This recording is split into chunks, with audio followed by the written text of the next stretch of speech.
Welcome everybody to the stream. My name is Jose. I am a Golden in Kendo, and today we have a special guest in the stream. We have Blake Bennett from the YouTube channel Kendo Coach, which, by the way, I need to put in the chat. So give me 1 second, guys. So if you can let me know how everything is going on today, how you guys, your Kendo practices have been, and give me 1 second. I'll put that channel in the stream. The idea with today's stream is to share Blake's knowledge on Kendo coaching and some of the things that maybe you can start putting into your own practices, whether you are a coach, a sensei, or even a practitioner, and help you improve your Kendo. So if you guys are here, I hope you guys have some good questions to ask, and that's what we're here for, to ask your Kendo questions. And yeah, thank you for passing by. Give me 1 second. I'll put Blake's channel in the chat as well.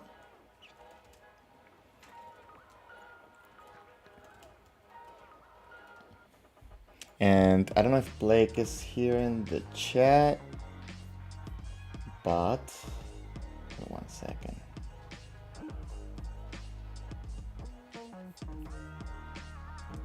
Yeah. Right here, I just put Blake's channel in the chat if anybody would like to subscribe to this channel. Also, for anybody, if you have any Kendo questions, would like to contact me, I'll put the Discord server in the chat as well. You guys can pass by, become a member of the Discord server, and yeah, if you have any questions, talk about Kendo, meet other Kendo people there, you're welcome to do so. Anyway, so without further ado, let me try to set everything up, make sure everything is properly shown, and let me contact Blake. So Blake, can you hear me? Are you ready? Perfect. So give me 1 second. Let me just make sure that everything is live. I'm working only on one monitor, so it's kind of sometimes a little bit. Okay, so everybody should be able to hear you right now. Let me just make sure that everything is... guys, can you let us know how the volume, how the levels are? Like, if you can just say a couple words, maybe introduce yourself, and we can figure out the levels that way. Hey everyone, I'm a little bit spinning out about this double. I got double things going on here, man. Should I turn something off? In which way? Did you get double sound? I can hear myself twice. Yeah, Okay. I'll turn volume off on this one. Maybe? Yeah, if you have the stream on, you're gonna hear yourself twice. So okay, you might want to mute it there. Wait, yeah, easy, done. Just like that. Cool. So if you can, throw yourself an introduction. Yeah, for sure, man. Hey, thanks for having me, Jose, man. It's really nice to see you again. It's been, I think the last time you and I connected was at the World Champs a little while ago. Yeah, before COVID. Yeah, man. Yeah, that's right. Long time ago. But I've been watching your channel like 4.4 thousand other people have. Loving your work, man. So I'm really keen and grateful to be catching up today and talking about all things Kendo and stuff. So thanks for having me on, bro. No. It's a pleasure to have you here, and we're getting ready to take advantage of your knowledge. So, wow, I'll do my best not to disappoint, man. You're good. So, the idea that I have a couple of questions that we can discuss and talk a little bit about what is it that you do and how do you see the growth of Kendo around the world. But also I want to make sure that if anybody in the chat has any questions, anything that maybe especially related to what we're talking about at the moment, send them our way, and we'll try to make sure that we can answer as many questions as possible. Obviously, we're both, I think, Kendo addicts, so we can spend days talking about Kendo. That being said, I'm gonna try to guide and direct it so we don't go too long. so that way we can do it again at some other time. Sounds good? Yeah, man, that's a good idea. Yeah, that sounds great. Okay, so I already had a couple of questions that I had in mind, and maybe we can use those to kind of start guiding the conversation. But if you have a different route or different thing you want to mention, please do so. Feel free to, this is your space as much as it's mine. Nah, all good, man. You get us started, and we'll just take it from there, man. I'm easy. Let's go. So the main thing that your channel is called Kendo Coach, right? So I think that a lot of times senseis, they have to kind of fulfill both roles, the role of a coach, the role of, instructor. And so guide us a little bit about the differences on what it is to be a coach different from being a sensei. The difference between a coach and a sensei. Yeah, that's a great question, man. From my perspective, the difference is, and I don't want to upset anyone by saying this, but the difference, I think, is an attitude.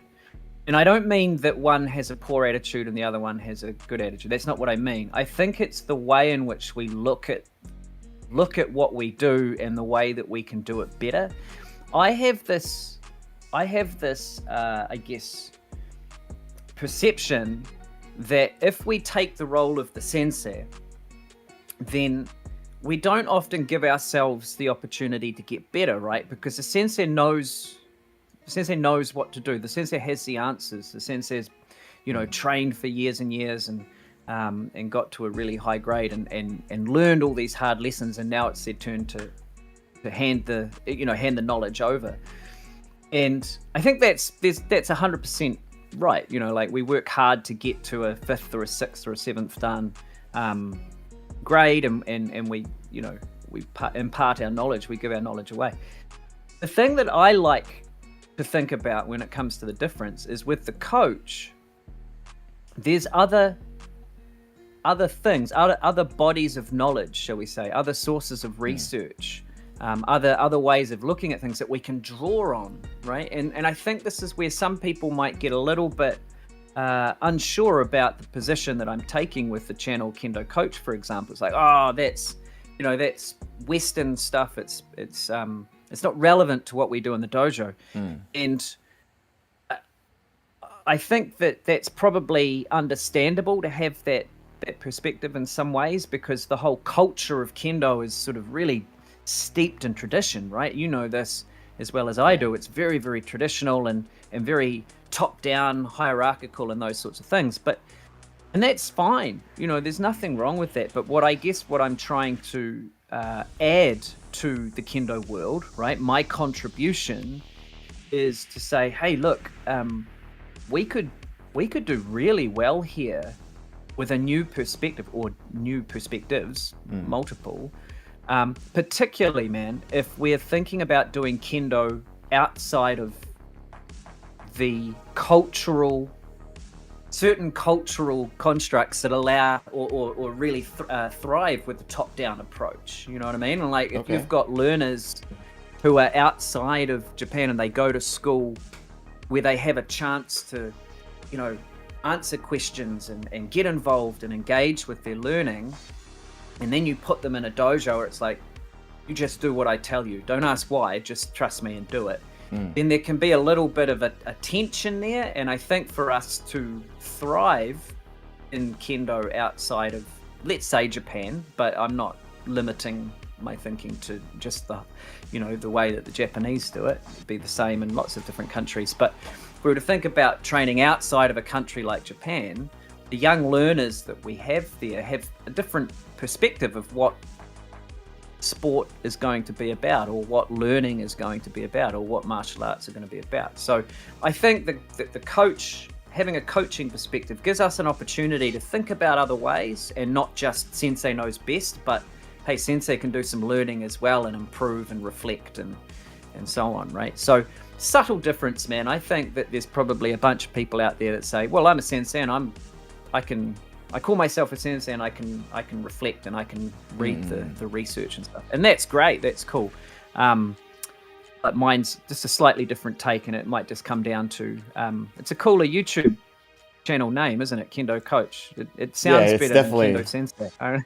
Yeah, definitely. So one of the things, because some people on the channel know this about me, and maybe I mentioned it to you when we were talking about the stream, that I'm a certified health coach, and I have specialized on behavioral change, right? Not necessarily sports or anything like that, but more behavioral change, work specifically with addiction and so on. But one of my perspectives or points of view when I talk about being a coach also is that a coach comes in with a goal in mind, right? Necessarily, like, maybe could it be a performance goal, but it could also be, a learning goal. It could be a motivational goal and so on. So how do you feel that as a coach this gets approached differently than a sensei for Kendo?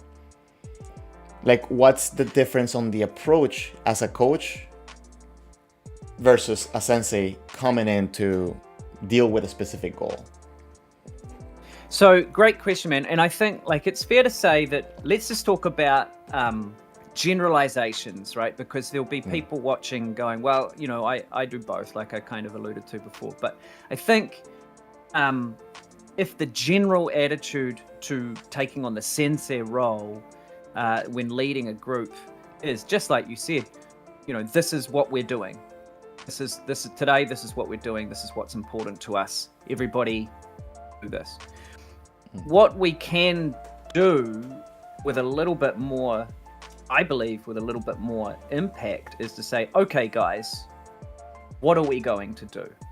What would you like to do? Where are we going to go? And so the shift there is co-constructing the goal, the mission, the vision, for the group, for the team, for the club, or whatever. Okay. And drawing on and I know that currently you're in Japan at the moment, right? Yes. And you'll be training, and the thing is that you come in and you really don't know. You tend to not know what's going to happen today. I mean, you'll start off with kirikaishi, you'll do menuchi kote, or you'll do some kakari geko, you'll finish with jigeko. We know that. But where are we taking this?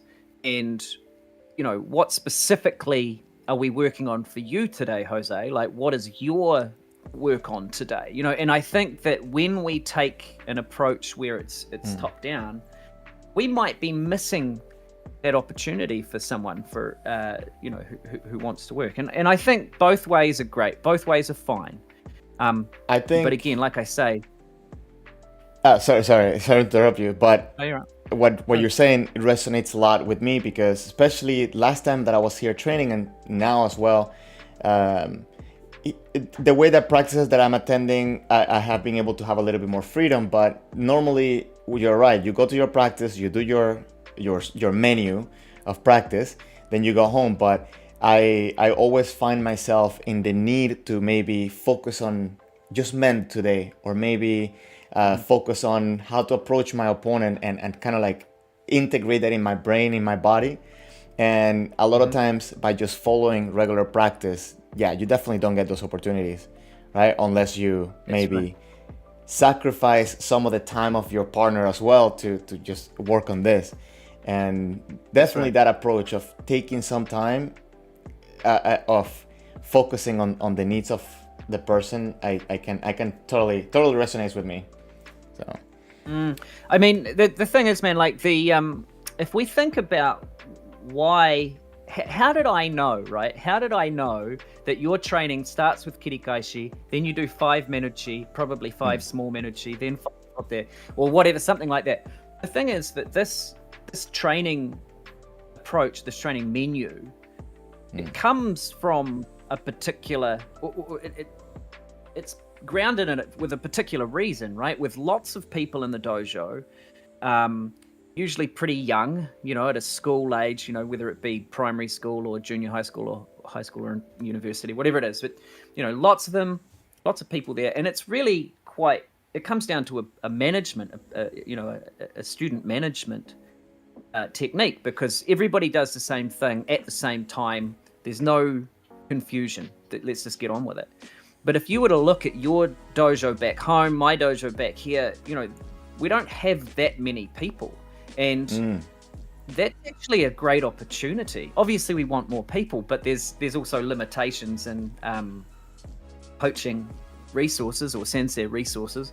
So, there's that fine line. But the thing is that with less people, we have the opportunity to be much more tailored. And in your line of work, that in order for a change in behavior to occur, the mechanisms and the solutions that we work with people here, it has to be tailor-made for that person and their needs and their circumstances, right? What their end goal is. And so we have the opportunity to do that outside of large numbers. We can do that, and why not? Why do we have to keep going back to the usual menu?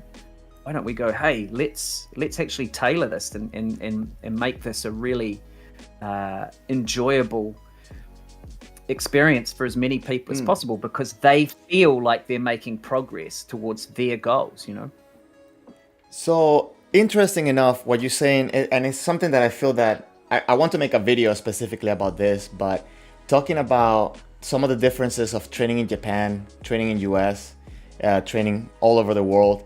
And as you said, maybe you have less people, so you can give more time than a dojo here would do. And the way that I've been able to overcome this need of focusing on something specific is using the availability that I have for more practices, right? Because here I can find a regular practice and then find another practice that I will go and do only Jigeko and be on a corner and just practice my men if I want to. And this is an opportunity that is almost impossible. It's impossible in a lot of countries, right? So yeah, for sure. Definitely, I always notice, especially the first time I came to Japan, that every practice or 90% of the practices that you see in dojos around the world look the same, right? And a lot of those practices, they kind of look like the regular public practices that you can attend anywhere else, right? So there hasn't been so much of a development of a curriculum outside. And I think that one of the things that we need to do to grow Kendo around the world is make our own Kendo, right? Like, not make our own Kendo, but adapt Kendo to our needs and abilities. 100%, man. 100%. And we talked before about seeing each other at the World Champs. When you see that level of competition, it's the same at the European Champs too, I'm sure. These high level competitions, it's when a country has its own unique flavor and it develops its own approach to the strategy, let's say, because there's a number of ways that we can strike men, kote, do, and ski. They're pretty closed skills when it's all said and done. So the opportunity for us to be really nuanced and unique is in the way that we step into the shiaijo, the way that we control the shiai when we're there, the choice of waza that we use and things like that. So I always sort of think, and I might be speaking a little bit out of my pay grade here, but I always do come back to the difference that you see quite clearly between, let's say, the Japanese national team and the Korean national team. They're both doing something very recognizable as Kendo or Kundo, but the way that those two teams move, the way that they, hase, the way that they kiai, all that stuff, everything is unique to where they are and what they're doing, the way that they're training. And what's important for us, I think, is to consider ways to be good at our Kendo, because we will never beat the Japanese trying to do Japanese Kendo. You know what I mean? Yeah. And that's a really important thing to consider. I don't have all the answers when it comes to that, but I think like what we're talking about is being very tailored to the people that we're working with gives us an opportunity to then grow Kendo in that culture, in that climate, with those mindsets and those attitudes. for the people that we're working with, rather than trying to be as good as the Japanese or as good as the Koreans or as good as the Americans. We do New Zealand Kendo here, for example, or wherever in the world you are. You know what I mean? So like it's a mind shift. And I think if we keep going with the sensei thing, it becomes very sort of the way that one person sees it. Whereas if we were to open it up, then the way that we can create kendo that works for everyone in the dojo becomes, much more possible, I think. And again, not everyone's aiming for the world champs, so that's one thing. But I still think that in order to promote kendo in our communities, or the people who we're teaching it to, we should be thinking about that as leaders in the club. Like, how do we grab the attention of these people and make kendo fun and enduring for them, Definitely. And it's something that I always give a lot of thought, because what you said is not necessarily that you cannot beat the Japanese, but it's that if you're going to beat them at their own game, it's going to be much harder. That is, if you adapt to the kendo that you can do and the ability that you're going to be able to develop. I understand your approach when it comes to what is it that you're trying to do with the channel this way, and that mentality. I really enjoy it, because I do believe that we do have to find our own ways in order to get the goals that we're looking for. Totally, man. And thank you for that. I appreciate it. And let me ask you, because kendo does have a lot of, let's say, rigid rules, or very, one way of doing things. And some of those things, or a lot of those things, do have a purpose of being. So in your experience, how do you promote proper kendo through also developing, individuality of training systems and so on? Yeah, man, you got some good questions for me today. That's Oh, by the way, hold on before we keep going. Cloudy sent in a question regarding personal performance. So I thought we kind of like, we'll finish this section about coaching in general, and then we can go about performance later. So Cloudy, I'm not ignoring you. I'm trying to like group questions in one area, but I won't forget. So sorry. Sure, man. No worries. So the question, Jose, was how do we maintain the tradition and correct kendo, but go off script a little bit and work with people's individual motivations, right? Like, it's a great question, because kendo, like you said, kendo is so traditional, so like radically traditional in the things that we do, and one of the things, I'll give you a little story. Sorry, let me add something real quick before you keep going, because there's something that I experience more and more now that I'm here in Japan, and I didn't understand how deep it went until I actually came to Japan. But when we say traditional, for the people that maybe they don't have that much experience in kendo, is we're talking about Japanese tradition and culture. That the culture of the Japanese way of doing things is highly ingrained into how we do things in kendo.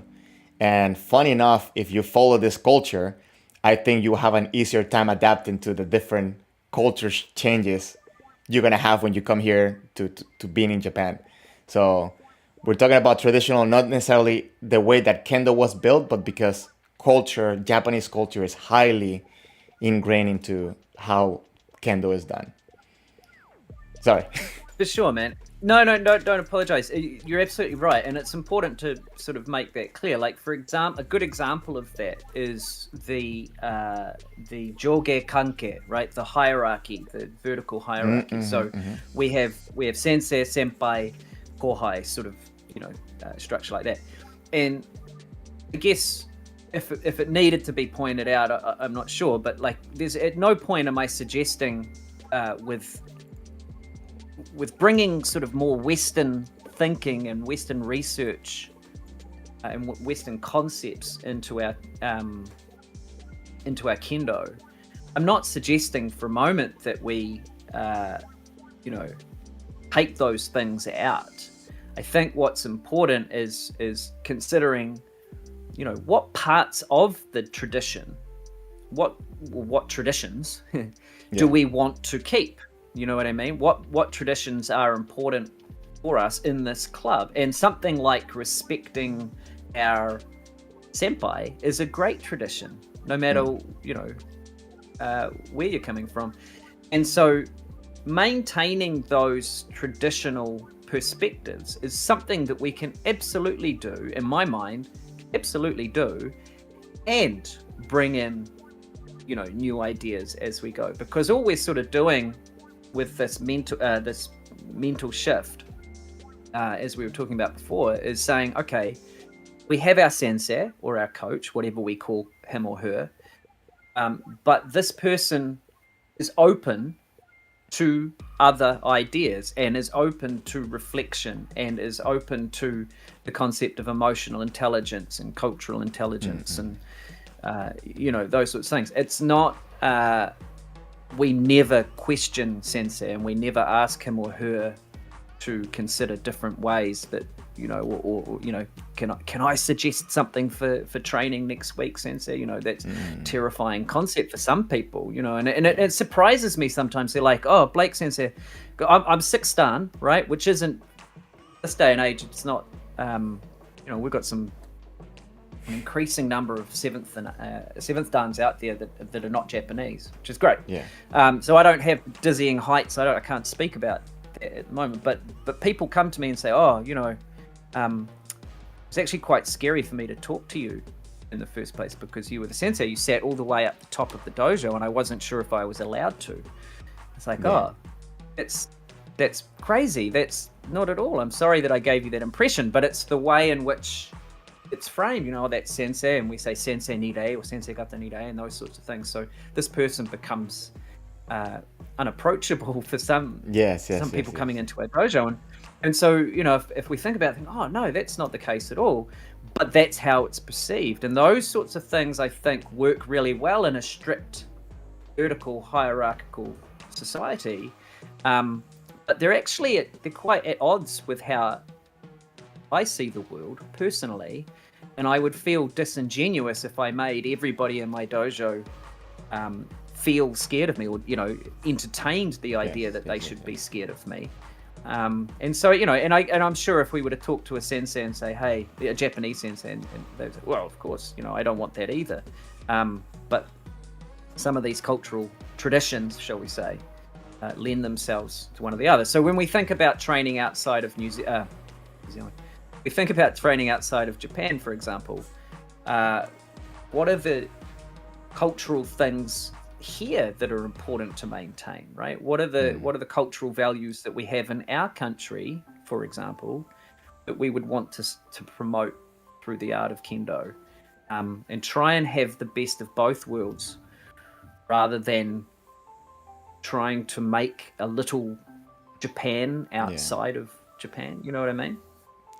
Totally. And in my experience, for example, at the dojos that at the time when I've been running practices and the dojo that I was running when I was in US, that one of the biggest thing is that, especially with adults, we don't want to just do without a reasoning, without explaining. And I think that this is one of the most traditional things to do at the dojo. You just do, you end your practice, bow, you go home. Maybe you go for drinks with the sensei later and you can ask questions. But most of the times you just do. You did it wrong, you did it right, you leave. But in my approach, I always try to, maybe if the student is not asking questions, I ask questions, right? Like, what do you need? How do you feel? How does this is happening? And because for me, this is one of the biggest needs that I identified when it comes to how to train with somebody that, especially adults, that they might not even understand all the physiology and all the what's happening in the practice. Absolutely, man. That's so great to hear, Jose, because you're exactly right, man. We've got to engage, or sorry, let me say it a different way. We've got to involve our learners, our students, in the process, right? And saying, what do you think about this particular exercise? How's it feeling for you? How does it, at an entry level, it's like, how's this feeling on your legs? Because we get a lot of late starters that come in with injury. So it's important to say, right, this is what we're going to do today. Let me know that this is working for you, or if I need to change this up. Because if it's aggravating an injury, we don't want to continue to do it. And if you're suffering in silence and you're not going to tell me, then how can I help you to get better? So, engaging in the conversation is such an important thing, but not just at the injury level. It's also, like you just said, in terms of how are they understanding what we're doing? How are they making sense of it? Can they see where this fits into the jigeko or to the shiai or to the grading or whatever their motivation is? And when we take the time to have that a two-way street, right? Education it should be a two-way street. We're not just passing information into an empty vessel. The people that we're working with, they have things, they have ideas, they have understanding, and in order to step for us as coaches to try and keep them involved in that conversation, like you said.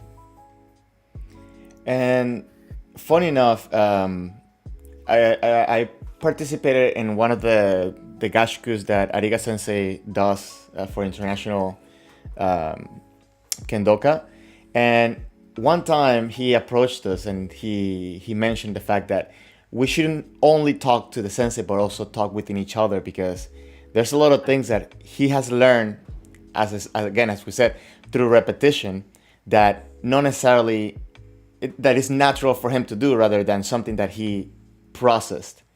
And for us, for example, one of the biggest, I think, shortcomings or obstacles that I see in Western Kendo is footwork, right? So a lot of times footwork has to be really processed and understood rather than just done, because again, we can develop a lot of bad habits. And so like I always try, and this is one of the reasons for my channel, right? Like I always try to make it a let's open conversation rather than this is what you have to do.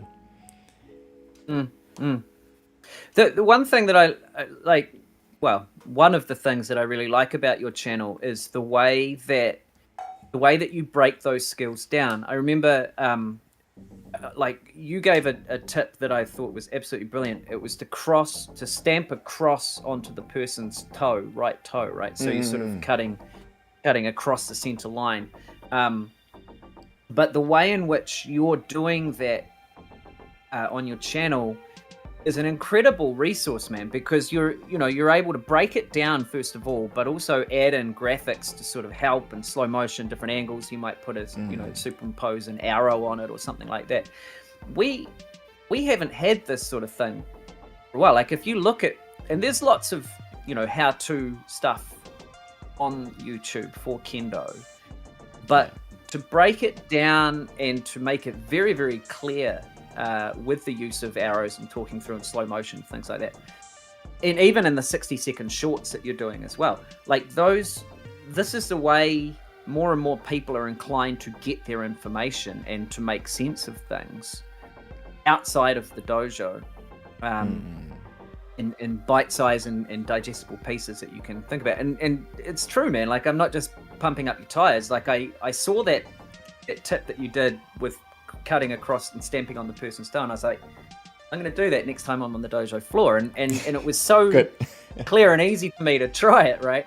And it's important. And so this is another great way, and you see it in the Japanese communities as well, the young guys and girls doing shorts and doing the kendo and breaking things down, and or doing ippon highlights and things like that. And so more and more we're getting access to this stuff, but to have commentary over the top of that and sort of pointing out the rationale, I think becomes a really good resource for people, in that they don't have to solely rely on one person's perspective anymore. There's multiple perspectives out there, and that's what's going to help non-Japanese Kendo or non-Korean Kendo to evolve, because we're getting these multiple perspectives, not just one person, and I think that's really important for any art or sport, to make changes and to evolve and to adapt. Yeah, definitely. Especially when you look at other arts, right? Other martial arts, other disciplines, that this is what has happened, right? Like there has been like an evolution of people just bouncing back and forth ideas, and that's one of the best things. And well, this is also what a coach does, right? Like it bounces back ideas with the person itself and try to figure out the best solution for that person. So on that note, I wanted to kind of start guiding into some of the things that, to take advantage of all this stuff. Mm-hmm. So for right now, like for what I'm getting from the conversation that we had, your channel, it's guided more towards that what's the word? Promotion of sorry, I'm trying to find the best word for it, but to try to improve the instruction of Kendo. Correct? Yep. So as a coach, or as a sensei, as the head, maybe the captain of the team, what are some strategies that you can think of to identify what is it that each person will need, and how does that it gets put together into how the whole team or the dojo needs? Such a good question, man. I grapple with this as well, because there's a dual role going on here for let's say the leader of the club, whether that's you call yourself a sensei or a coach or a whatever instructor. Let's just say the leader for now. The leader of the club has a really important role insofar as they need to be able to coordinate the multiple different visions and motives and drivers for the people in the room. And you can't get it right all the time. You can't tick every single box every time. But I think that the first thing that we can do is at least sit down with our group and say, right, what's important to us, right? And so if you look at that at a sort of like from an organizational context, you might have your CEO and your senior leadership team or something like that, right? So you've got the managers. You might be in a club, God willing, you're in a club that you have a few other seniors around you to support your work. We'll make that assumption for now, and we'll see if we can tweak it as we go. But the first thing that I would be inclined to do is talk with the other seniors, right? My senior leadership team, and say, where do we want to take this? Now, Jose, you've told me that, Japanese Kendo, the way that you experienced it in Japan it was the best thing ever, and you want to pass that on. Okay, that's great. Well, we've got old Blake here, and he's done Kendo in New Zealand. Well, goodness me, that's a completely different thing. Okay, so we have to try and balance that in. And then we've got old Timmy over there who, does it a different way. But the thing is, in order for us all to get on the same page, we have to have that conversation. And I think what sometimes happens is the leader of the club just goes, well, look, I'm running the training, so this is the way it's going to be. And when it's your turn to run training, you do it your way. And I've been doing a bit of planning for the videos that I want to do next on Kendo Coach, and I keep sort of grappling with a very similar idea to what you've asked me here, and it's like, what is the problem? What is the pain point that people who are running a club, leading a club, that might like to know about? And I think it came down to this two things, but the first thing is dropout, right? How do we keep people in our clubs for longer, right? Now, if you run a community dojo, you'll be well and truly familiar with this. It's like people start Kendo and they're like, wow, I love Kendo, this is great. And then 3 months later, they're gone. Yeah. And I think that honestly, that's probably something that we just have to learn to live with. People love the idea of Kendo, but Kendo's actually, it's difficult to enjoy. You know what I mean? Like if you're doing it right, it's it's a pretty hard thing to do, and so that exact reason, I think that's why it's important that we take the time to find out why people are there and do our best to meet those needs, right? Meet those drivers. So let me go back a step. So we're talking to our senior leadership team and we're going, okay, what values do we want our people to experience and live by and, show while they're in training or they're representing the club when they go away and those sorts of things? Because those values become really important glue to hold a whole different range of motivations together. I'm doing Kendo, says Blake, so that I can win the world champs. Okay, so Blake's really competitive. Okay, that's cool. Jose says, well, actually, I just really like the discipline.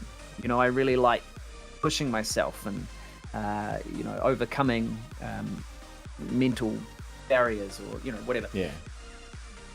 And then there's another one and there's another one. Well, everyone's totally entitled to those different motivations. Of course they are. And we, like I said, we should be doing what we can to try and cater to those in the messages and the trainings that we provide. But if we set the values as a leadership team, if it's just you as the CEO or the head coach and the leader of the club, and set those values, right, and then bring them to the group. If you've got a senior leadership team of other second, third, and fourth and fifth dans around you, they need to be in on it as well, because the messages that we convey through our trainings, you run a completely different training to me, but the messages should be the same. These are the values that we want to push towards, and it might be something like perseverance, or it might be something like good communication or encouragement, or it could be anything, man, you know what I mean? But as long as those values are up on the wall, nice and clear, and they go on our emails, and they're in the words that the leader says before training and after training and those sorts of things, and people know, okay, this is my motivation, but this is the glue that's bringing all of us together. The highly competitive group, social group, we all buy in to this messaging. And when you've got Jose Sensei running a class and Blake Sensei running a class, and they're talking at different things, it becomes quite confusing. And then they go, well, actually, I'd rather go to Blake's training on Monday than Jose's training on Wednesday. And you've got a fractured club. And, it's hard when you've got 20 people turning up on a Monday and only 5 people turning up on a Wednesday, for example, right? So I think, like, when you've got a whole lot of different motivations, there's training methods, there's coaching methods that we can use to try and address those. But at the very start, as a foundation, it's like, what do we stand for here? Is it trying to recreate Japanese experience, or is it trying to do something completely different, or somewhere in the middle? But let's talk about that first, and then we can start talking to our members about what their why is. Why are they here? What do they want? And from there, man, I think we can go, okay, how are we going to do that? And then keep watching the channel and you'll find out, I guess. But that's good. And as somebody that at some point or another I have been responsible, whether it is to recruiting or maintaining people in the dojo motivated, or trying to find balance between the people that want to be more competitive and the people that want to do it just for fun, and the people that want to do it because of anime or Star Wars. Like this is a very interesting balance. But to me, I think, and something that I normally said, but you mentioned as well, is I always try to find out why are people there, and how they can continue getting, like, I always say you have to do Kendo because you enjoy something from it, whether you enjoy doing it because you enjoy watching it, because you enjoy experiencing it, but you have to enjoy it. And I think as a coach or a sensei, you need to also know what motivates each person, so they can stay motivated and stay there longer, because even when you have a practice full of people that are not as competitive as you are, that practice feels much better than if I were to have that practice with only one person that might be as competitive as me, right? So having 10 people in the dojo feels completely different than having only one, whether those are 9 people don't want to do it the same way you do. Yeah, absolutely, man. It's you're right. It has to be enjoyable, right? Otherwise, we can't expect people to come back. Like, and again, it's different in a Japanese setting where the kirikaishi 5 minuchi kotai, 5 minuchi kotai, 5 minuchi kotai, and so on and so on and so on. That training menu comes from a situation or a club setting where the kids that are doing it, they have to be there, right? It's their bukatsu experience. It's what they do. It's part of their their schooling experience. And going through those motions, the values that stick them together and the reason that they're doing it and enjoying it is tends to be far more social. Like it's a socialization mechanism, right? Learning how to do your chores, how to clean, how to be on time, how to be respectful of your senpai, these sorts of things. The fact that we're picking that exact menu up and bringing it into an adult learning environment, it tends to be, not always, but tends to be a social thing first and foremost, right? So I can, be part of a group, interact with other adults with a common goal in mind. It's not a bukatsu thing. It's not an educational thing at school. This is by choice that we've got adults coming here. So we need to recreate. And the thing here, man, this is where it gets tricky, and this is probably where it's hard for my channel to get subscribers, because when we have a leader in the club, most of the time it's because that person has graded up, and they might get to second dan or third dan. And it's like, right, you're third dan now. Can you take the seniors on Saturday morning? It's like, oh, okay, right. So what I'll do is exactly what I've been taught or how I learned, the trainings that I went through. So it continues on. And I think the reason that people go, whoa, you're talking about emotional intelligence and reflection and coaching philosophy and stuff like that. Like, that's not my bag, man. I just want to train and, help the club out. I'm not a coach, I'll just be an instructor. I'll just replicate. And it's like, hold on, I completely understand that, but what a think about it like this, like what a privileged position we're in as the leader of a club to be able to impart our knowledge and help people to go, wow, that's what Kendo is, man, I love this is awesome. Like, the thing that drives me as a coach, so to speak, is people's aha moments, when someone goes, oh yeah, okay, or oh, that's how you do Iken Taichi. Oh, I got it. Oh, I love it now. That brings me so much joy. And when you think about that, right, that means that in order to facilitate that knowledge, or to facilitate that learning, I should say, that aha moment, there are things that we have to consider and try and get better at in order to, to make that aha moment for more people, so that more people enjoy Kendo, so that they stay for longer. You know what I mean? And so just to do the same thing over and over again because we don't want to get better as a leader or an instructor, or we don't think that we need to because we've already got a certain grade or something like that. I think that's a shame. You know what I mean? And I think that if we were to really push, it's like, well, in order to get Sandan, you had to work really hard. Now, what can you do to help other people get Sandan? And I think that's where the gold is, in starting to go, okay, maybe the coaching role, the leadership role, the sensei role can be more than just giving back what I learned. Maybe I can be growing and learning in other ways as well to try and support more and more people. And I think that some people might go, whoa, too hard. And that's not limited to Kendo, by the way. Like, I work with coaches in all sports, right? And they go, man, if that's what the coaching role is, I don't want anything to do with it, man. It's too hard. But then there's people going, okay, I find joy now in helping people to learn. And so in order to do that, what do I need to do? And it's like, well, let's get started, man, because this is an exciting but big journey, Yeah. And being able to find those areas of how can you be a better coach and be able to promote more kendo. Sometimes, especially when, as you said, when we're teaching back what we've been taught, sometimes that mentality is kind of like, I'm not gonna say punished, but it's definitely not favored, right?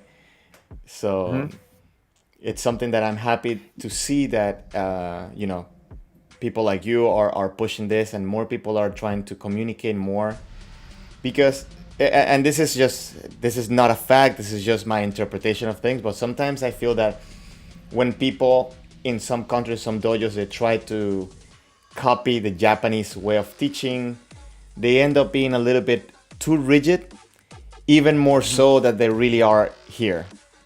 And sometimes kind of like that needle goes a little bit past that red zone where it could become unsafe even. And as a matter of fact, Lepto in the comments right now, he says that his sensei emphasizes in making the dojo a safe place for everyone, because this is very important, because for me, because if I feel that maybe somebody in the dojo wants to come in, but they feel that they cannot keep up with the practice, then they will never join in, right? Or they don't feel confident enough to say, oh, I'm gonna come in, I'm gonna have a chance.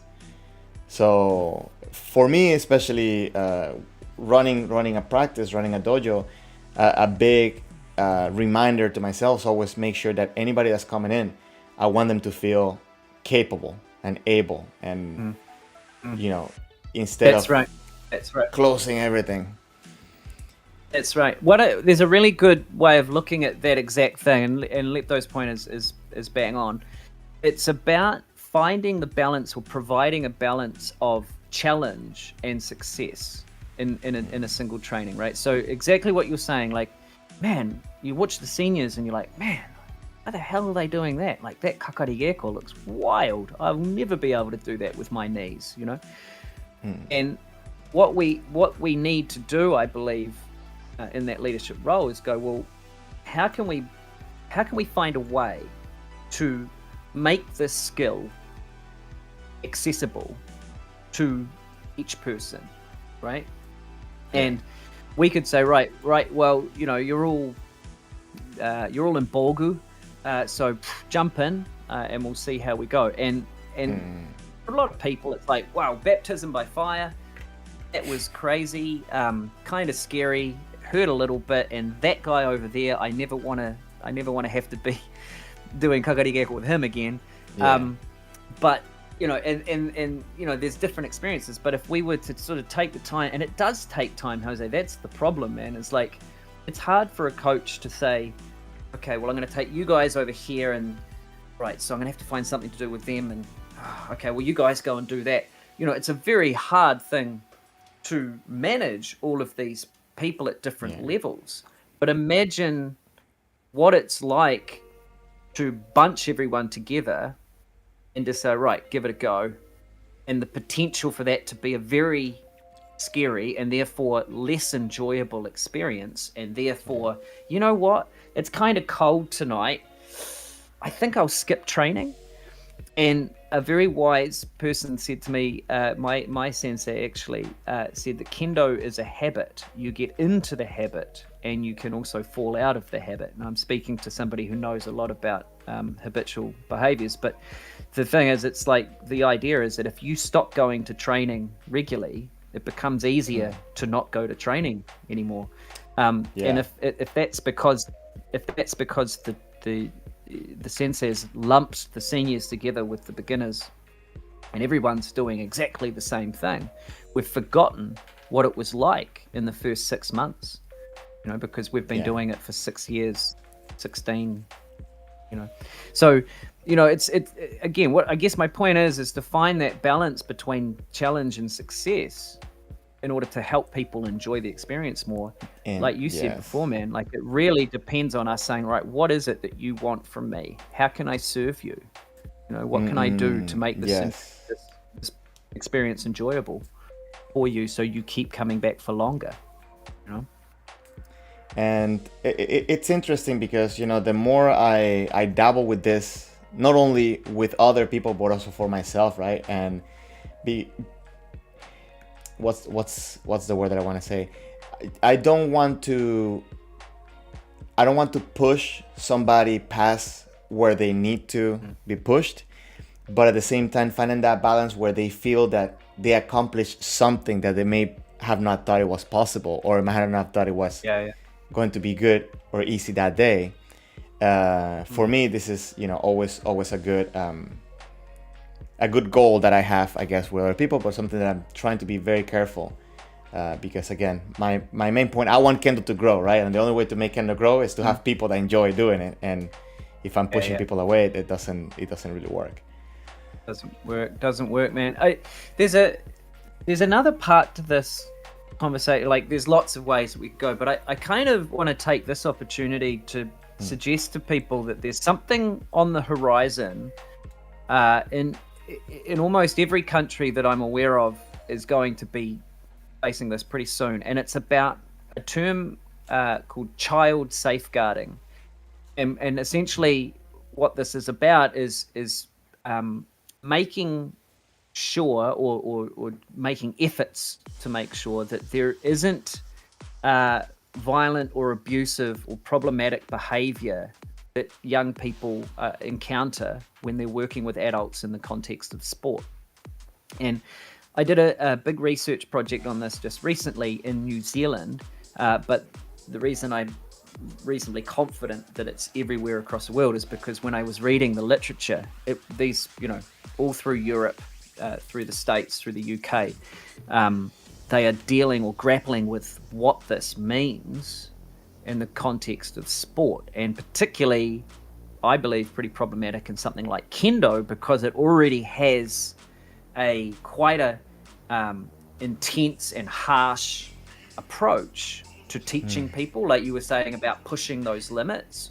When I was a kid, my sensei were Alex Bennett and Hiroima Fuji, and because I was their little brother, they could push me pretty hard.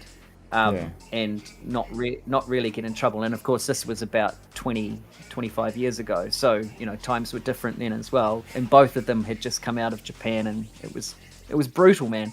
But if I was to bring that forward and do that with some young people now, I'd probably be looking at some pretty,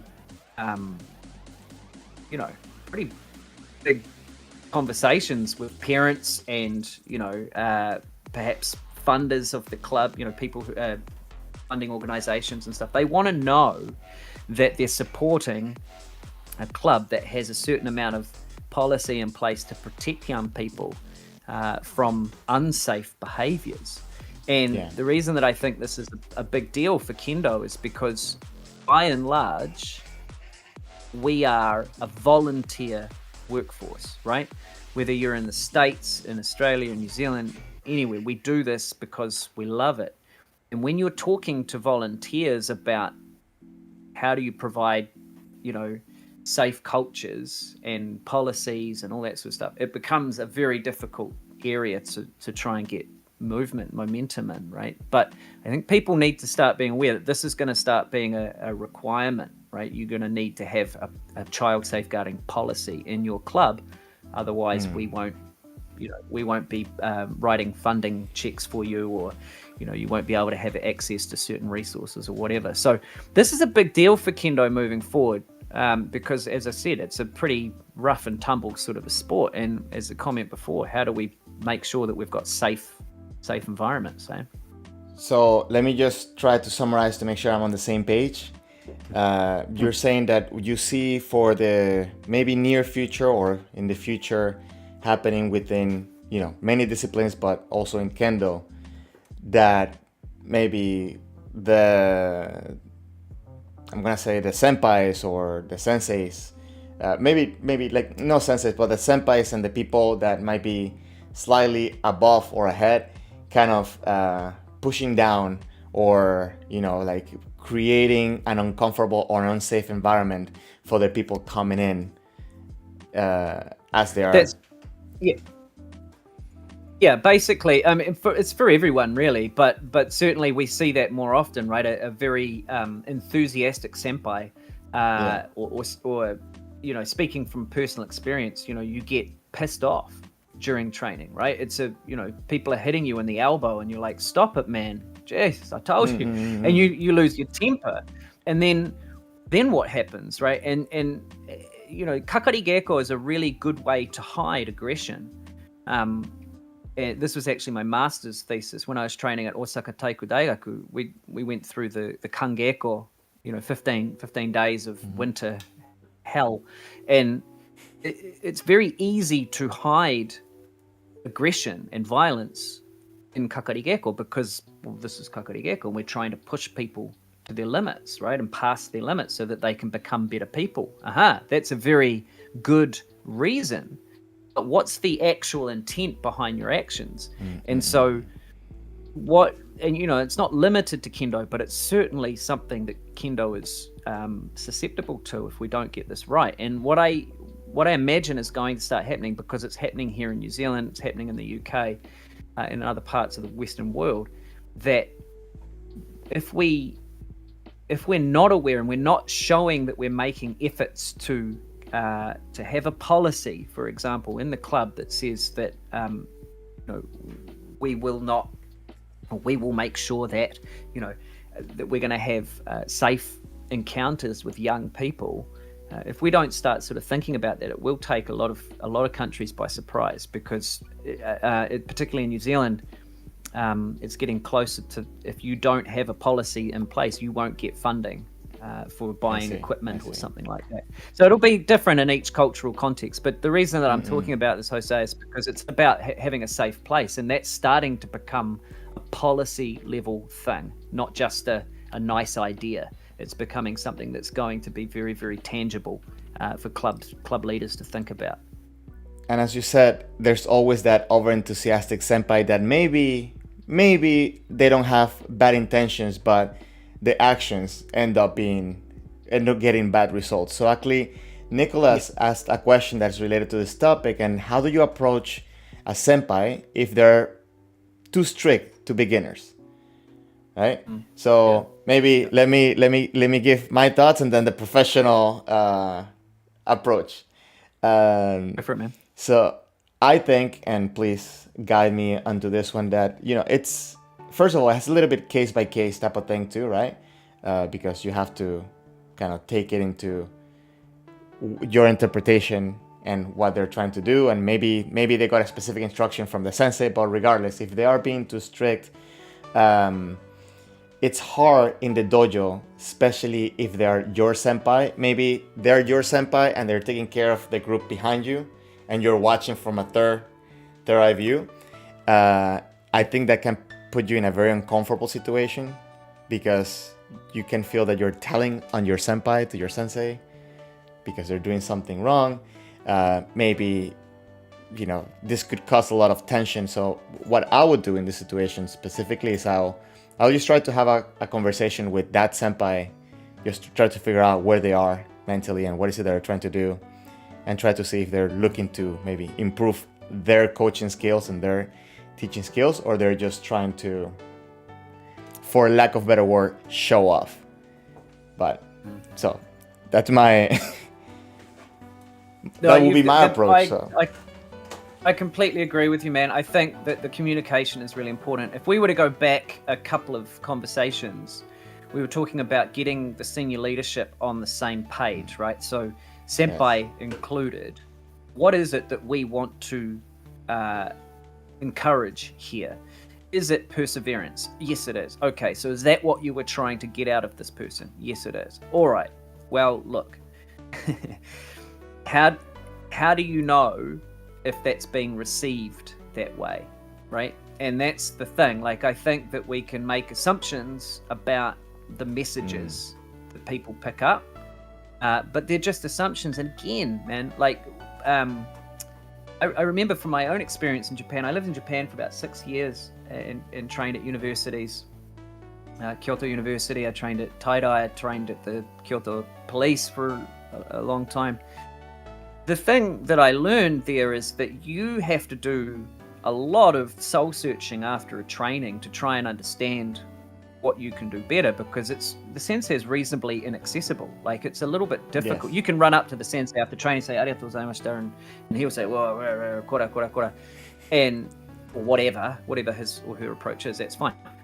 But a lot of the time, you're having to sort of guess, why am I getting beaten up here? And or what is the message that he's trying to get across to me? We don't have to train in silence at all, and of course there'll be Japanese dojo that there's open communication. Of course there is. But the thing is, like, the senpai in this situation pushing somebody really hard and being really, really strict on a beginner, it's like, does the beginner actually understand this culture yet? Do they understand what Kendo is yet? Like, yeah, they understand it's hard and it's disciplined, but why are we trying to scare them?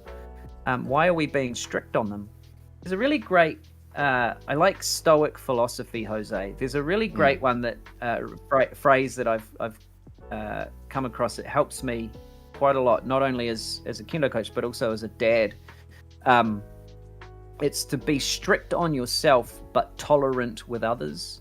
And I think there's a huge amount of benefit in having that approach in the dojo, because people don't know what they don't know. Yes. It's like, this is if we take a step back and we go, right, Kendo is a journey. We know that, we say that all the time, but actually really make an effort to take a big long-term perspective on things. It's going to take a long time for people to become, on the same page, or to see it the way we do, or to really get some benefits out of the things that we're doing. Like, it takes time, and that's fine. But in that process, if we were to really just go, okay, well, they're looking at me as the main person to model their behavior, right? So let's be comfortable with us doing the right thing as leaders, as senpai, as sensei, as coaches, whatever, and be comfortable that in time people will start to see the right way to be in the dojo, or the way to do this, or the way to say that, or whatever. To be strict on others is something I think that's quite common in Kendo, particularly in that Joge Kanke hierarchical thing. But what does it actually do in your club? Like, let's just leave it with that sort of question. Like, what is the actual outcome going to be? Is it that you're going to have a bunch of beginners, like in Cobra Kai sort of style, where they go, okay, yep, I can do this, and we'll get more and more members? Or is the reality actually going to be, you know what, bugger this, man, that guy's a dick. I'll go somewhere else. You know what, and I can say that I've been in dojos like that. I've seen this more times than I would like to. That there's like a war between dojos within the same city, and I always find this to be so ridiculous. And I'm sorry if I'm being harsh on dojos like this, but for me, the only way for Kendo to grow is for you to actually practice with more people, for your Kendo to grow and for Kendo to grow. And if you're taking away the possibility to interact and to have fun with other people that live in your same city, you're taking away your opportunities to improve at a much faster rate, I think. Yeah. It's a lot. It's funny, man, because it's a lot like YouTube channels, right? Like we're not competing for the same audience, man. We can have the same subscribers.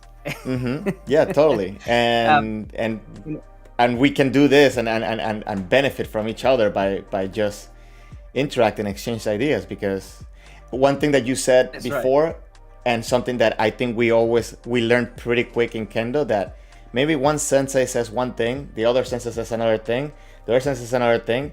They're all right, and they might be talking about the same thing, but we're gonna understand it better from one and the other. So this is what I love about having these opportunities of sharing, right? Because maybe we're talking about the same thing, but people will get some things from your side, some things from my side, some things from the Exactly. And combination.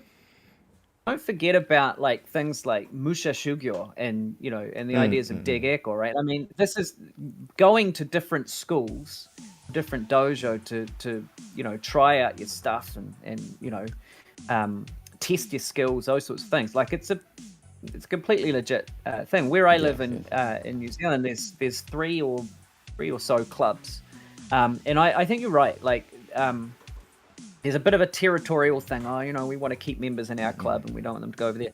But at the same time, it's very common for the leadership groups in each of those clubs to train with each other, because we know that if we don't do that, then nobody really benefits unless we're working and sort of collaborating as much as possible. And people, they'll go to the place that they feel the most comfortable, and that's okay, because it is. But just to go back one step, man, to the comment about senpai getting over the top, I think it is important to, like you said, to have that, like, talk to them. What are you trying to do here?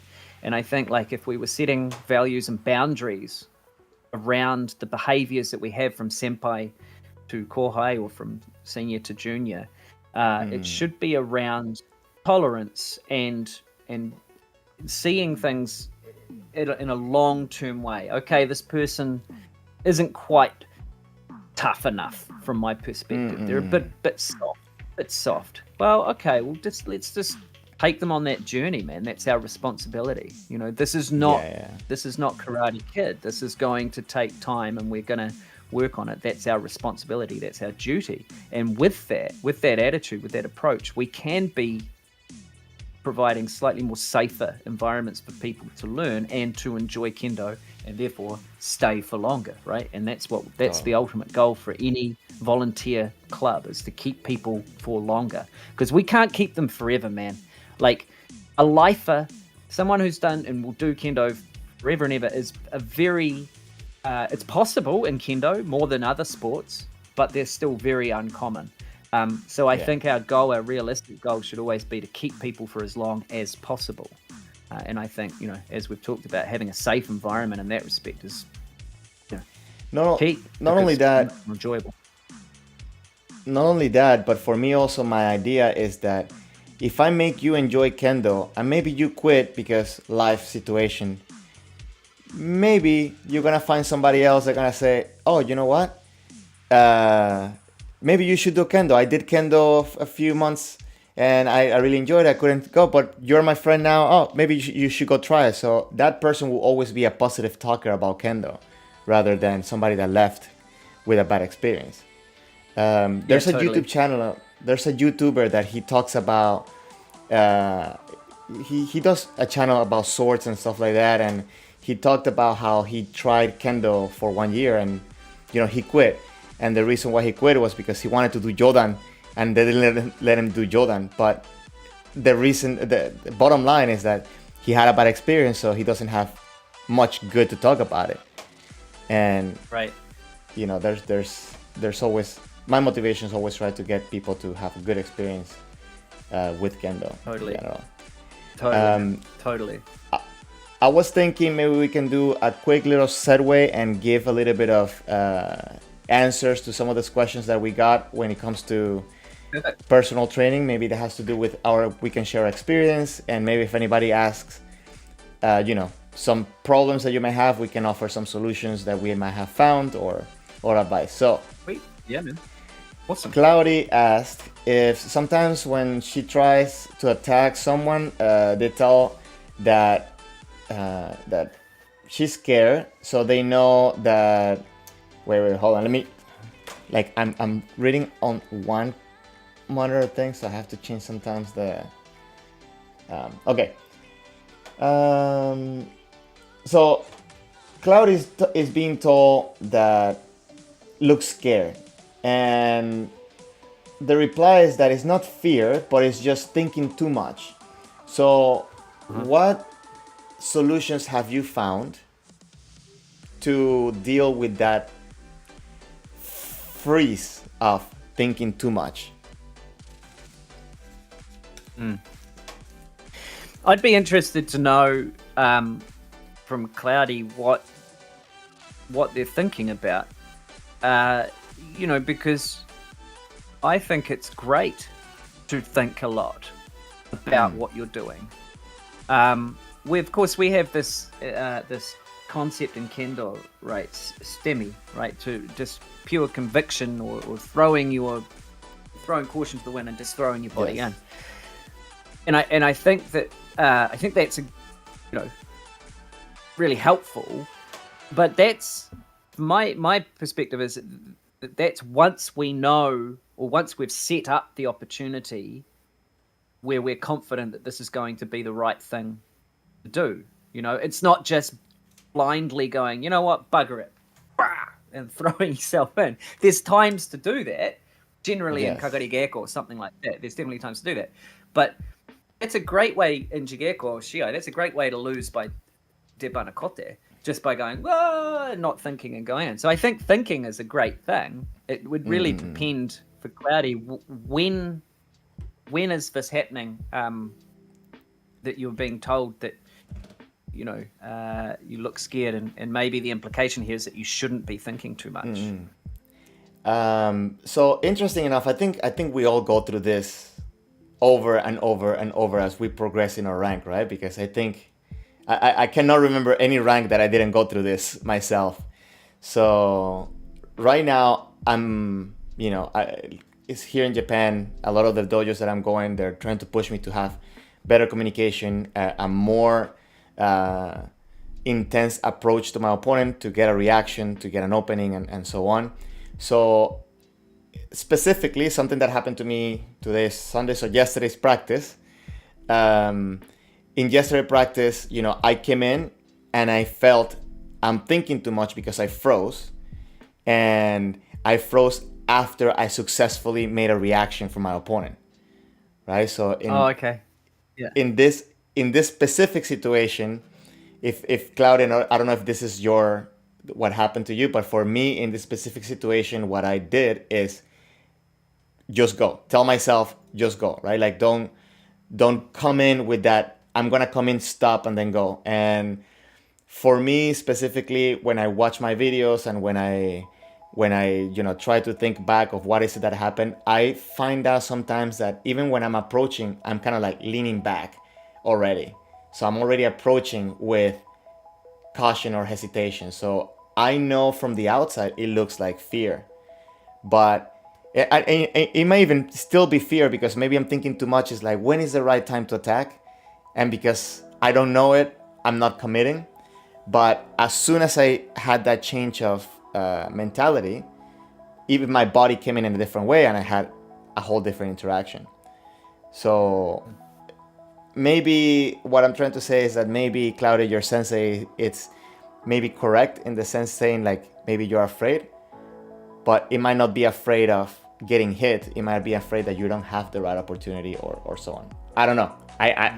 We would like to know more so we can give a little bit of a better, more complete opinion, right? Yeah, absolutely. You're absolutely right, man. I think that there's a time to think too much as well, right? And that might be let me take a coaching perspective, for example, in providing somebody like Cloudy the opportunity to do kihon activities where lots of thought can go into it. Okay, so if I move this way, if I push that way, if I go low, if I go high, what different, and use the training opportunity, not just Menuchi 5 times, yeah, man, where no thinking is required, right?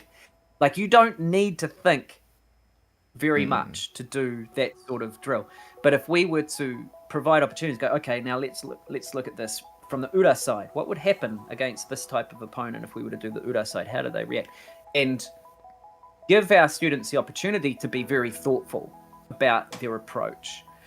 And then make it very clear, for example, okay, we'll do that work here so that when we get the opportunity to do Jigeko, we can sort of rely on the work that we've done. We can switch I wouldn't say autopilot, but we can leave some of the thinking behind, and we can rely on the work that we've done to come out in those important moments. So, again, from a coaching perspective, that might be one way for Cloudy Sensei to go, okay, well, this person likes to think.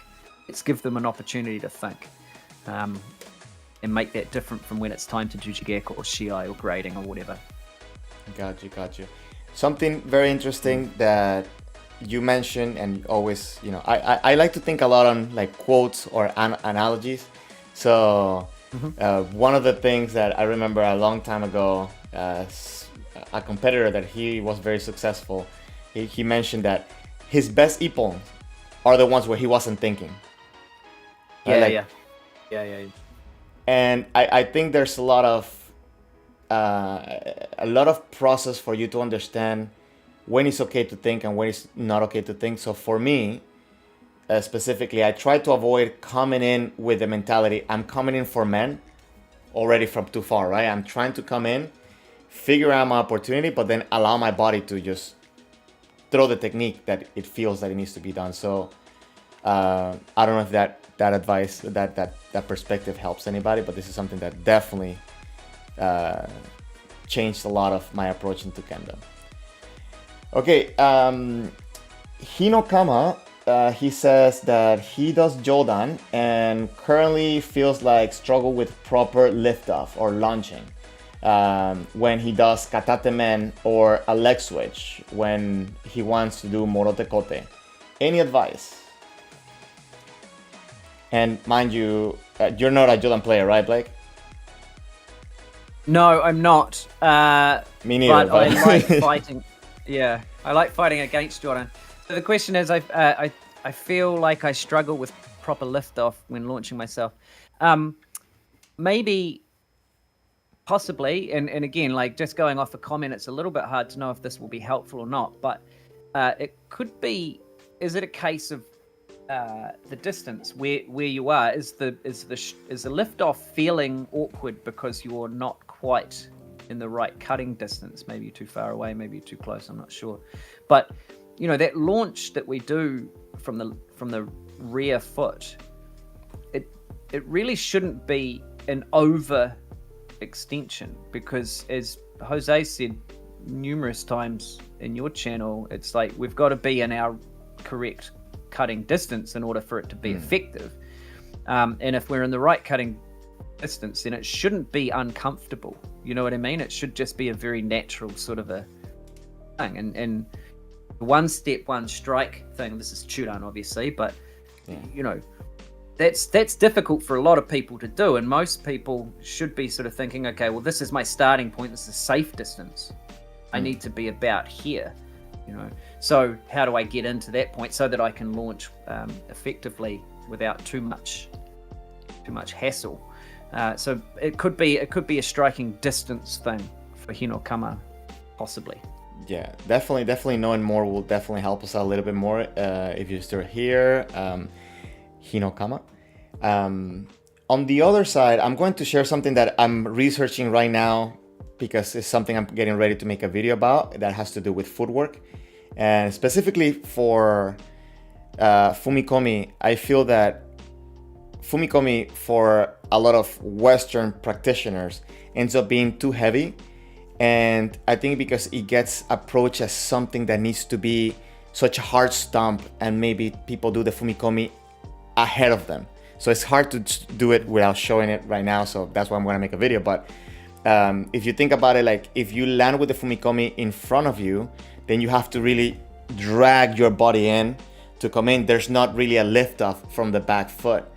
But if you approach Fumikomi as a transitional step, just another step you need to take, when you see athletes do it, Fumikomi lands under your body, not in front.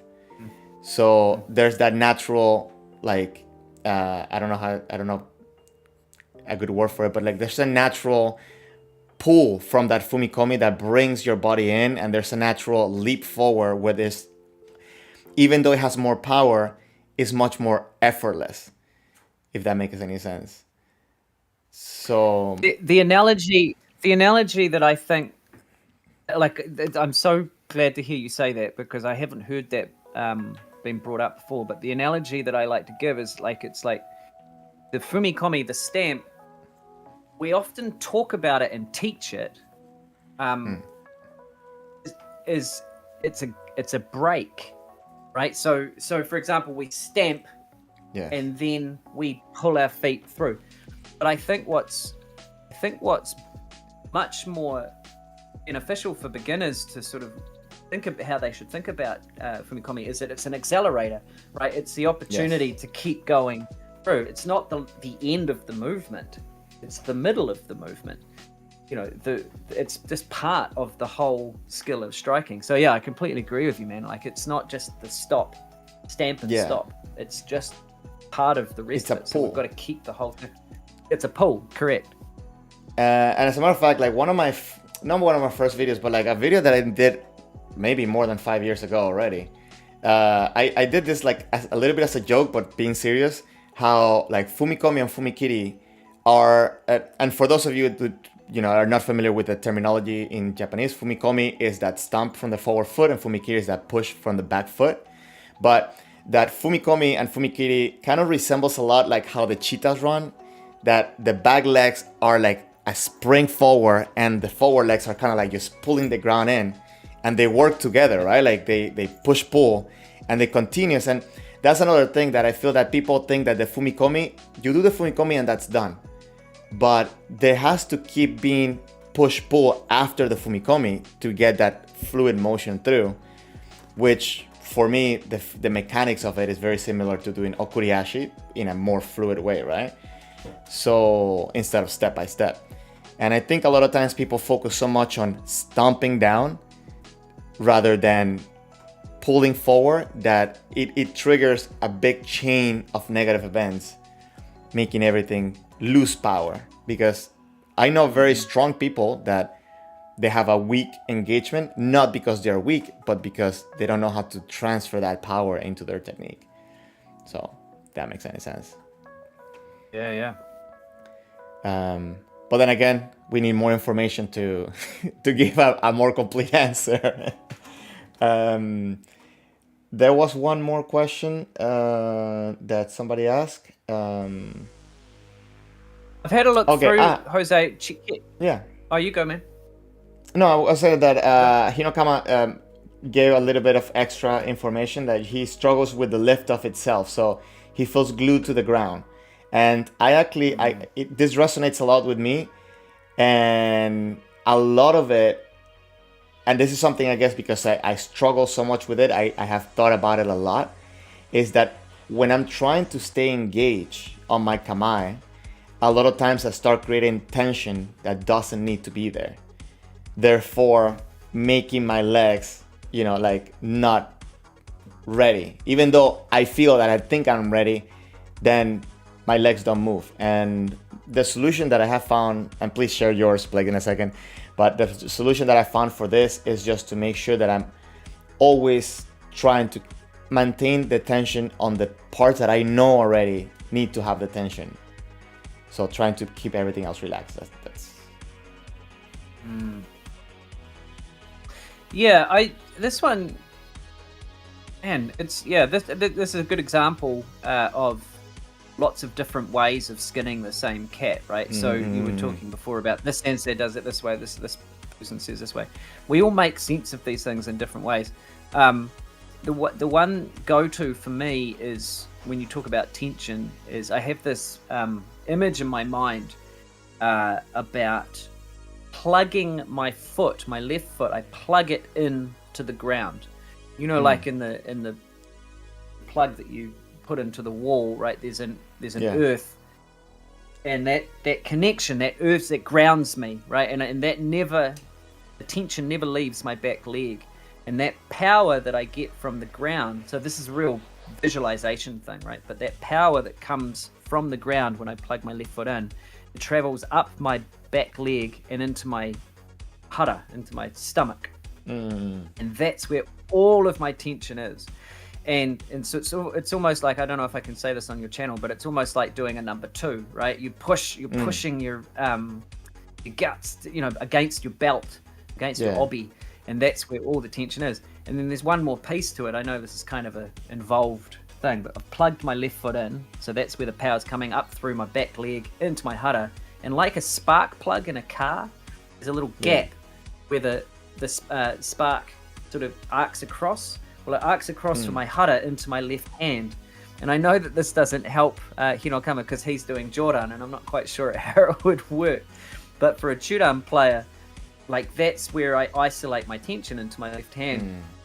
And so everything else doesn't matter. Everything else is just focused on those 3 points, my left foot, my hara, and my left hand. And so when I'm moving, like I feel like I'm much more fluid because my right foot is not committed to any one spot. It's sniffing around wherever I need to go. You know what I mean? So I never feel, in that respect, I never feel glued to the ground. I've got more of a visual image of sort of being connected to the ground, and then I can use that to launch off. But sorry, man, if that's unhelpful from a Jordan point of view, I'm really sorry, but I don't have that point of reference. Sorry. I do have to add the answer that nobody wants to hear, and is practice more footwork on your own, you know, because this is a lot of times people, you know, reach out to me and ask me like, okay, what are some exercises I could do at home, and you know, this different types of booty and stuff like that, but are you practicing your footwork? This is it's so key. Even doing 3 steps in continuation in your floor, like being able to do it short, long, smoothly, fast, slow, with balance, like all of this. It's interesting because you go to a dojo here and you see 7 dan senseis opening up the mirror and doing this before practice, right? So if they're doing it, then why are you not doing it? That's what I tell myself, right? Like, so yeah, for sure, man. Big point on that.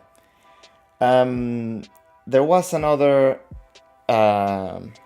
Mumu the cow. He says, have you guys ever dealt with plantar fasciitis, left foot pains? Almost a month ago, almost a month of no kendo, and still there. He needs kendo. Any tips on how to fix it? Well, first of all, this is not medical advice. I'm just gonna say that. And seeing a doctor and rehab is definitely the first step I would take.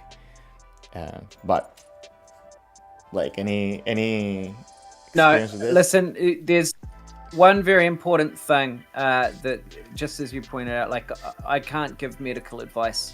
I'm not that. I'm not that kind of. I'm not that kind of coach. I'm not that kind of doctor. Seek professional advice, which I'm sure you will be doing, Momo. And just take it slowly, man. The one thing I can say from a coaching point of view is, like I said before, this is a long game. It's a month. Is brutal, but as I'm sure you know, it could be worse if you got back in before you were ready. So be patient. We'll all be here when you come back. We'll all be ready and waiting for you. So, you know, do your sobriety at home, sitting in the chair.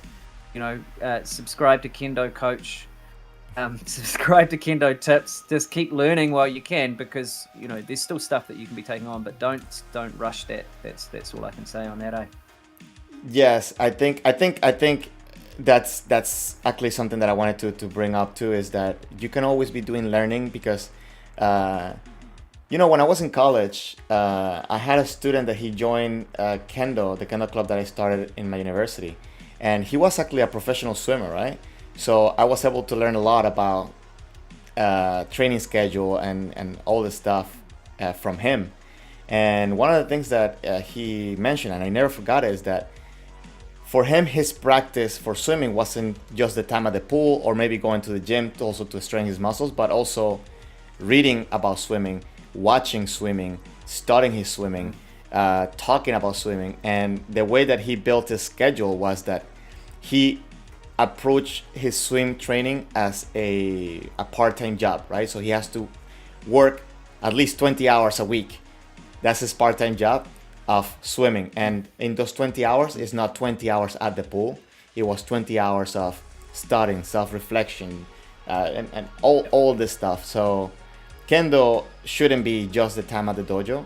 And I think this is, if it hasn't been clear for everything that we have talked about so far, I do want to make it clear that you do get what you put in there, and even those times where you need to do your own practice, you have to do your own practice on your own time, not only at the dojo. So yeah.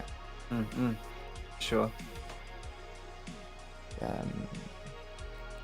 So, and then Kendo Journey, he actually asked a question that's gonna set us back into our initial topic. So before I do that, is there anything else you wanted to add into this section, Blake? Any?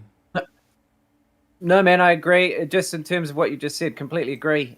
With regards to just keep the learning going. I mean, we've got the resources nowadays, which 10 years ago we didn't.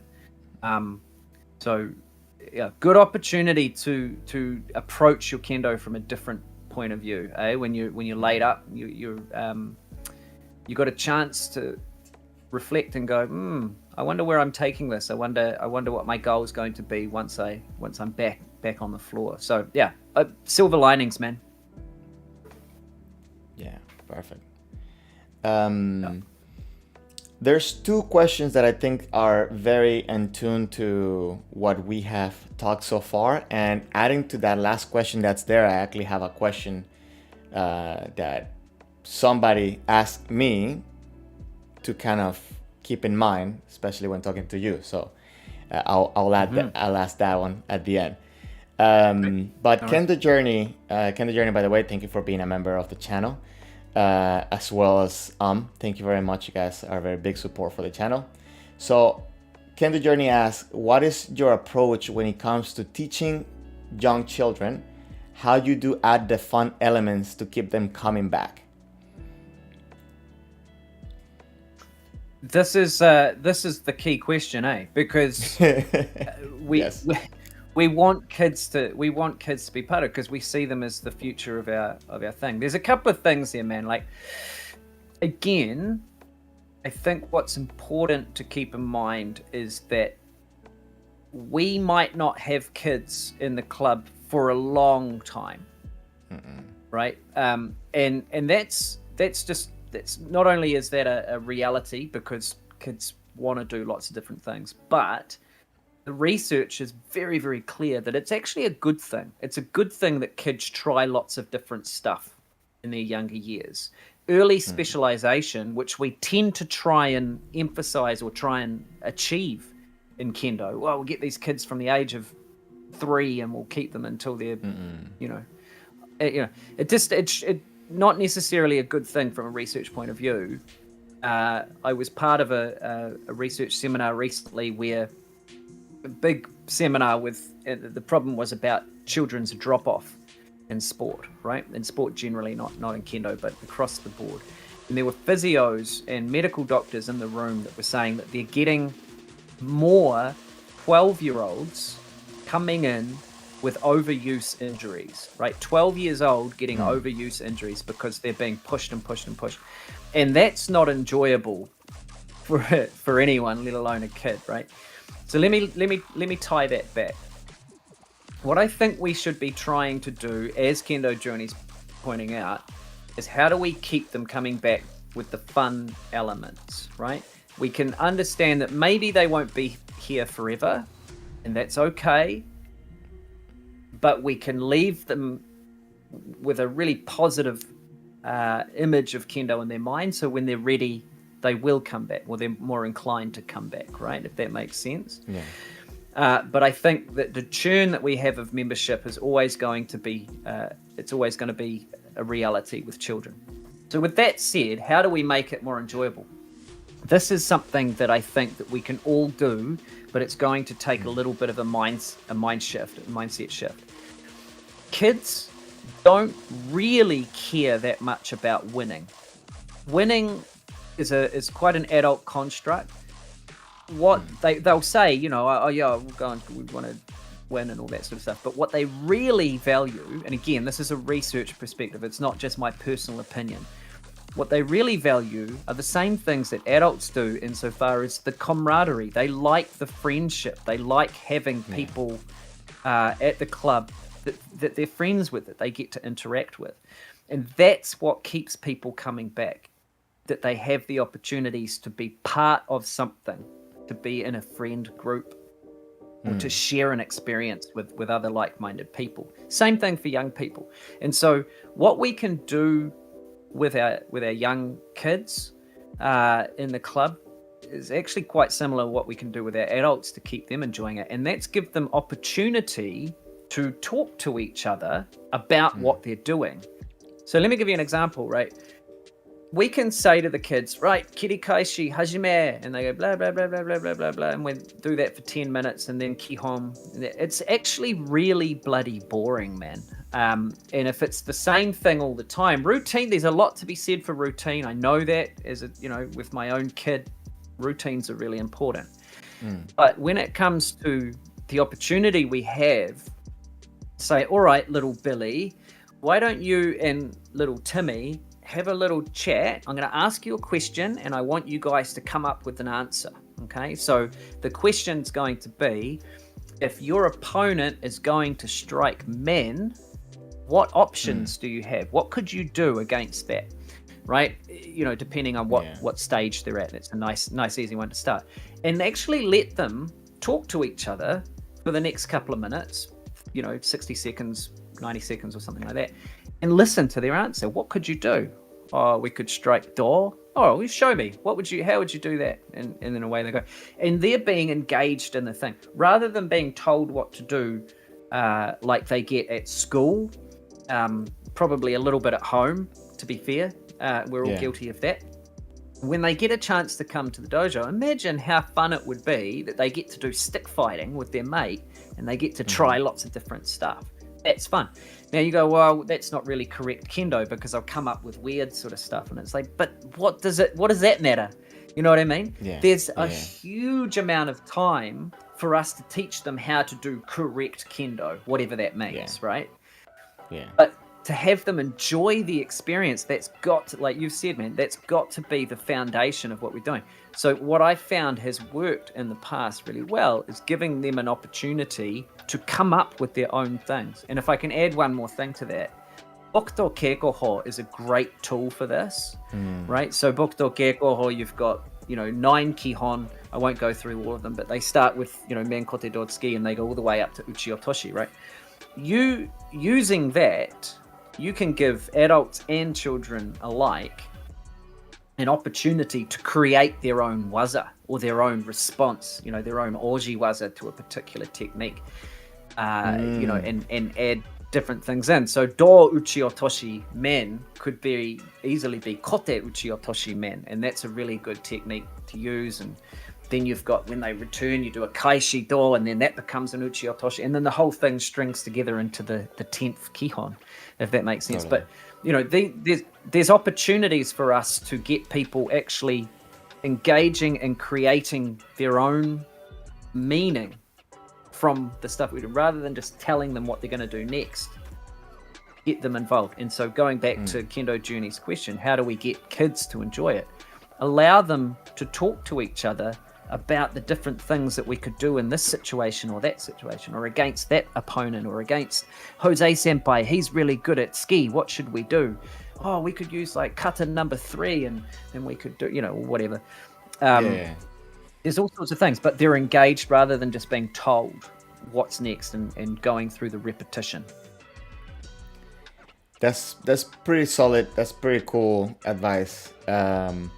So I'm going to share a little bit of not only my experience, but things that I've seen in some of the dojos that I feel that are doing a great job at including kids. This actually comes from Ariga Sensei as well. In his dojo, he has a great group of kids, and huge, and he's built up that dojo, and this is something that I asked him specifically because I was so curious about it. And his approach specifically has been to always try to give a positive reinforcement for the kids being there. So not necessarily that the kid has to do everything perfect, but if he does one thing great, take that kid and bring him up and say, look how he does it, and just keep the kids motivated on each other and always looking the good things, because especially I think as a coach or as a sensei, we're trying to fix mistakes, and sometimes it's hard to actually keep an eye on the good stuff and actually acknowledge it. And I think for kids, it has to be even more important if you want them to enjoy it and feel that they are successful at it. Because at the end of the day, if they don't feel successful, they're not gonna stay, right? The other thing, and this is something you mentioned, and about talking, have the kids talk to each other, and this is something that it was a reality for the dojos that I've been in the past, I don't know, maybe 12 years at least, that maybe you only get one kid, and it's hard to have one kid in a full group of adults, and the kid really wants to do it, and you really want to provide a fun interaction with the kid, but you know that it's going to be extremely challenging because they're not going to have anybody else to express that. So especially when I had like the younger kids, and this is something that I took from my own field of work, is that I will have the kids either tell me, what did you learn today? Or tell your dad, tell your mom, what did you learn today? And kind of have an exciting conversation, a positive, exciting conversation. So that way the kid feels that, I did learn something today, or I did something that it was fun today. And this has always been my approach when it comes to kids, especially when they're by themselves. On the other side too, is that personally what I've done that I found success in with the kids is to give them their own class, right? Like even they're in a group, just make a curriculum specifically for them and be responsible for them. So yes, as an instructor, takes a toll, not as instructor, as a person that wants to practice as well, is going to take a toll on me, in the sense I'm not going to get that same practice. But at the same time, I can find fun ways to keep the kid engaged and maybe even find something myself to work on. Like, for example, footwork, right? Like running around with a kid and trying to show good footwork. You can make it into a game, you can make it fun, but you can also make it into something that is going to improve your Kendo as well. So yeah, that's my ramble on that. Great advice, man. You've prompted me on a couple of things. If you are Kendo Journey, if you are in a dojo where there's markings on the floor from other sports, like a basketball court is painted down, or a volleyball court is painted down as well, like that's a reasonably common thing in dojo, right? Outside of Japan, the gymnasiums, you can use those lines on the floor to play games, like you're saying, Jose, right? And you have to move on the lines, only on the yellow lines or only on the green lines, and you can only move in okuriashi. And we'll play a game of tag, right? Onigoko, and I'm it, and once you're tagged, you can only move on those lines, and you have to tag other people. There's ways that we can use the environment to play games like that. And oftentimes, if you said to your young people, hey, what game could we play for a warm-up, and we'll do it in Kendo Footwork, or we'll use, we'll move around in Shudan or something like that. You guys come up with a game that you played at school the other day or whatever. Invariably, once they have an opportunity to do it, there'll be some really interesting things that they come up with. Yeah, and which, by the way, this is something that is not bad to do. And if anybody says like, oh, but they don't train like this in Japan, they do, because they do come up with games here. As a matter of fact, 3 weeks ago, I went to a practice where there was a kids practice. Like they divided the dojo in two because they had so many kids, and they were doing games with them.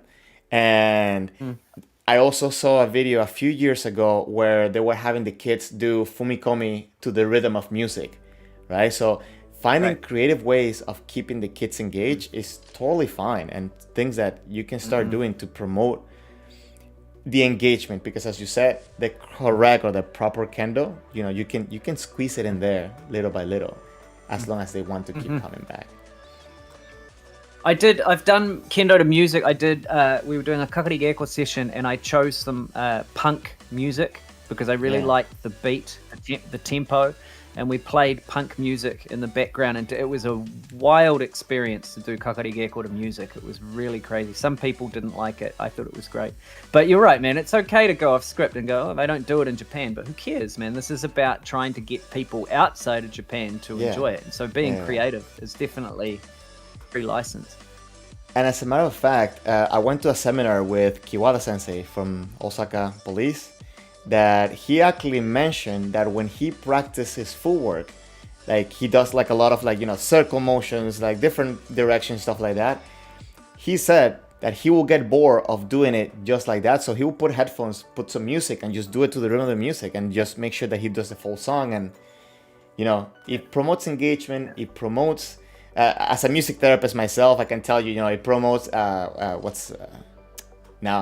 I messed up the wording, but the synapses firing in your brain, you know, like, so it prepares the muscles for motion, improved range of motion, and, you know, a bunch of different things that you can, you know, we can go days talking about that. But it's okay. It's okay to be original. It's okay to do your own thing, as long as you're guiding yourself to have better kendo, right? Yeah, there's purpose, right? There's purpose in it. Yeah. Hey, man, I got one more thing that I think would help, and I think this is an opportunity for everyone. If you have a couple of young people in the club, you know, like you said, that often a challenge. We've got one young person. If there's a couple and you're starting to build up a little bit of a thing there, I think what would be really great for more clubs to try is encourage mum or dad to get on the floor with them, depending on the age, right? So if they're teenagers, it's a little bit different, but younger than that. And there's many benefits for this. And one of them is that you double your membership, but also managing kids is difficult. Managing their attention and keeping them safe while they're swinging shinai rounds, it's hard. So to have an extra coach, so to speak, an assistant coach, and having that as mum or dad is a really, really good way to manage a group of young people. And because it takes away the tension of doing the discipline thing. If kids are mucking about and you have to growl and say, hey, guys, come on, I warned you, you know, that's totally fine. But it helps a great deal to have their mum or dad do that with you and for you. And second of all, you know, I have a real problem personally. This is a personal gripe that I have with parents who drop their kids off at the club and then bugger off like we're babysitters.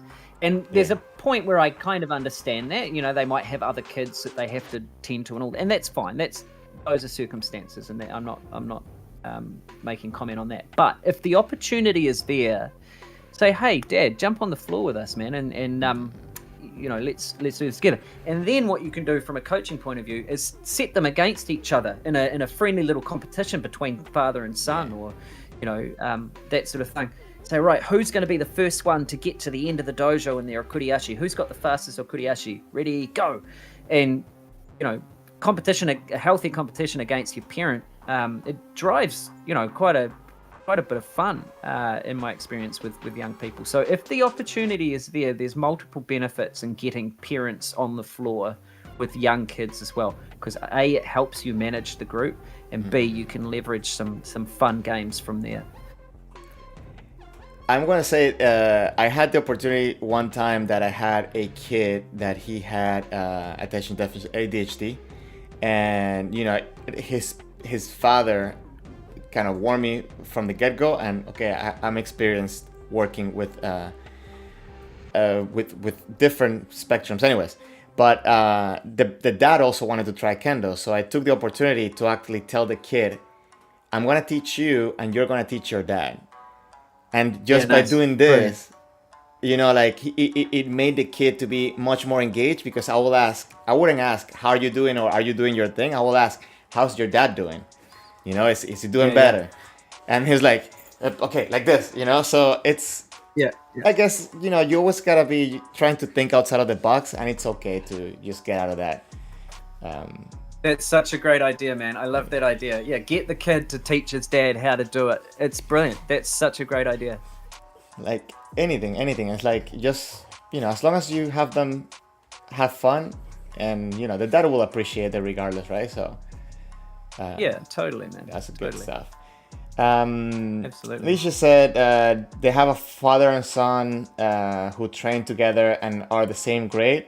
So it's a great, it's like a very cool experience. And then they grabbed to 4Q, so the son gave his dad his first bump when the grading was concluded. So that's pretty cool. It's a pretty cool experience awesome. to grow together. Yeah, that's really cool. Yeah, man. Totally. Okay, so we have one last question here from and I think it's a very, interesting approach. And sorry, my dog is coming here now, making a lot of noise. I'm sorry. He says, what separates national team coach from an average sensei? It's a little bit tricky question. What's that? I was hoping you would ignore that question and we wouldn't have to answer it.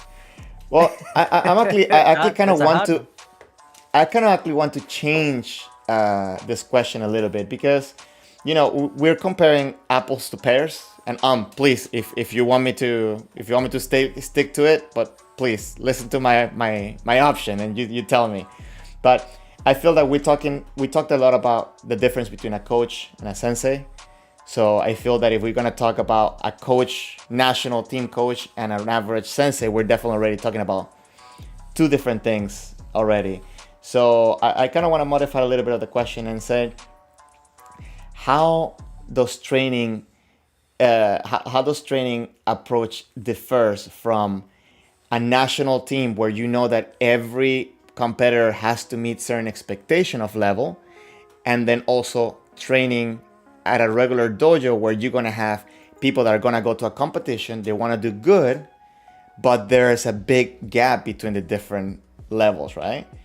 So I don't know, you like that question a little bit better?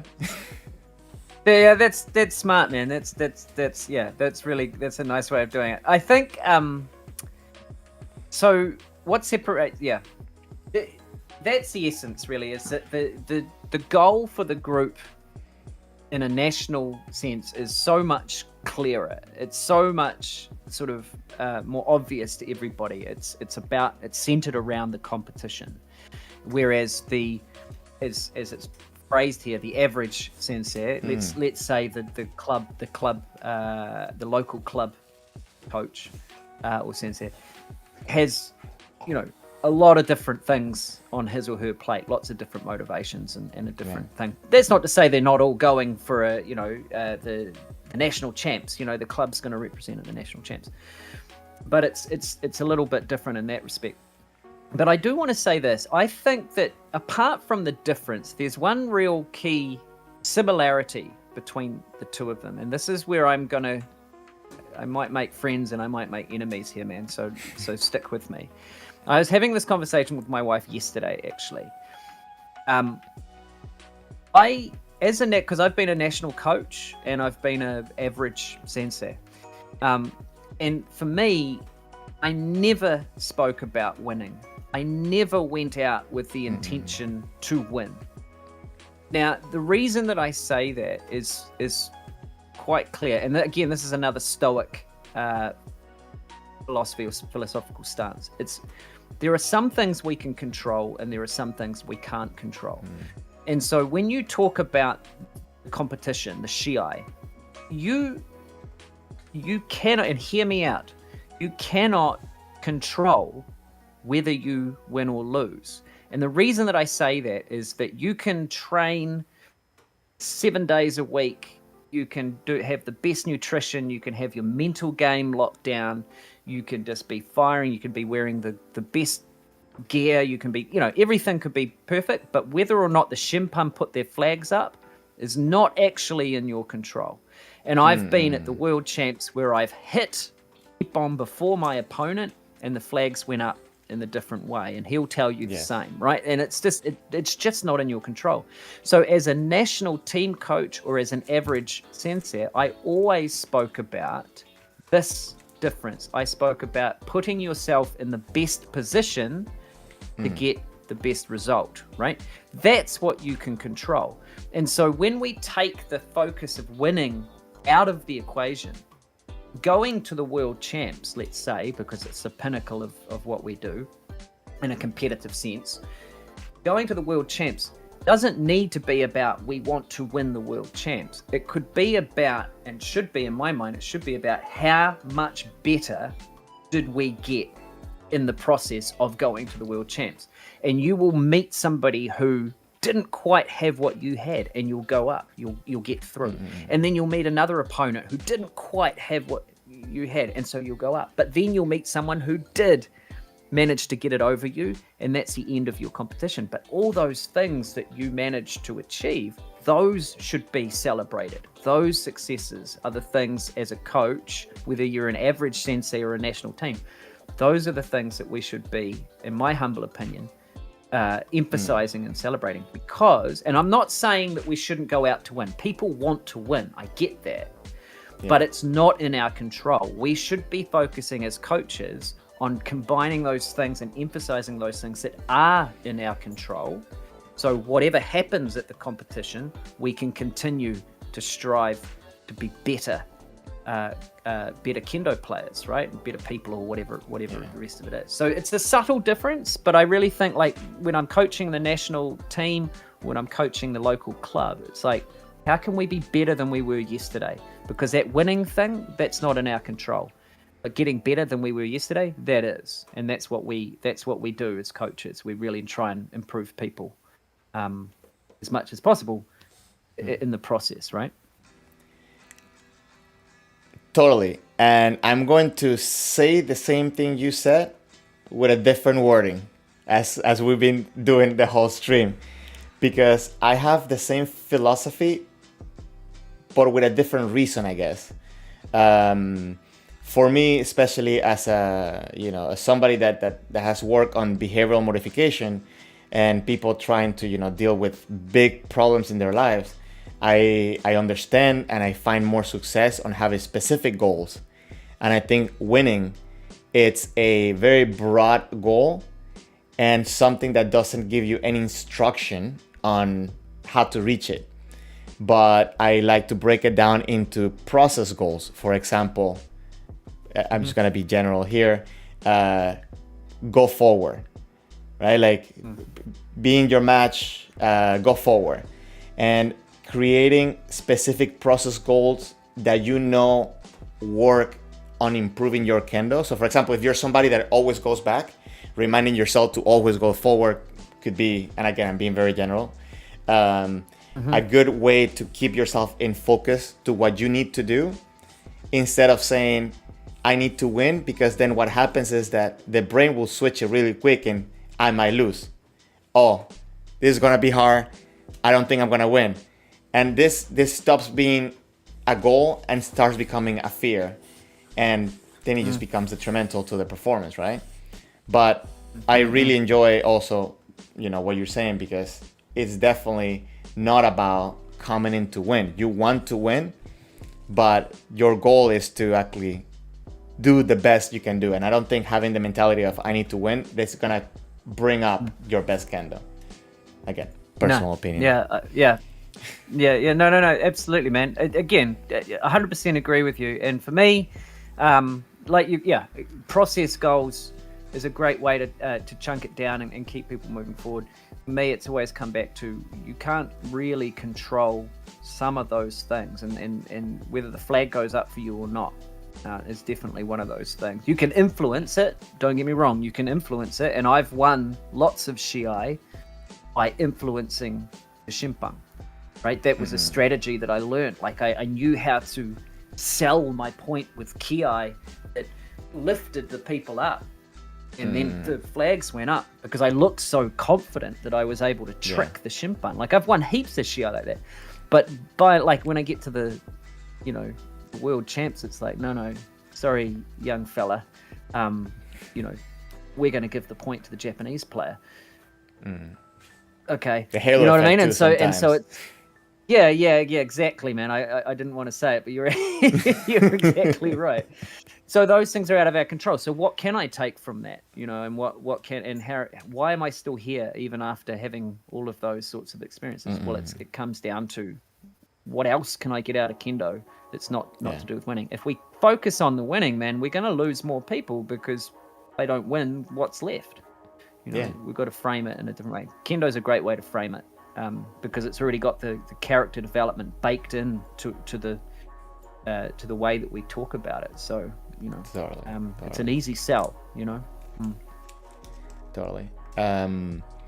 So we've been going for a little while, and you know, like, I know it's a little bit later for you. I wanted to keep it where we can have more topics to talk about next time. So you mind if we go on last question, discuss a little bit? And so I think Cloudy knows the person that I'm talking about, and she mentioned it early on. But you know, there's many countries, there's many teams that they have coaches for, you know, the men's, the juniors, the ladies, and so on. But the team gets together, maybe let's say like once or every 2 months, once a month or every 2 months, and so on. So you don't get that contact, that continuous contact to really develop a team, right?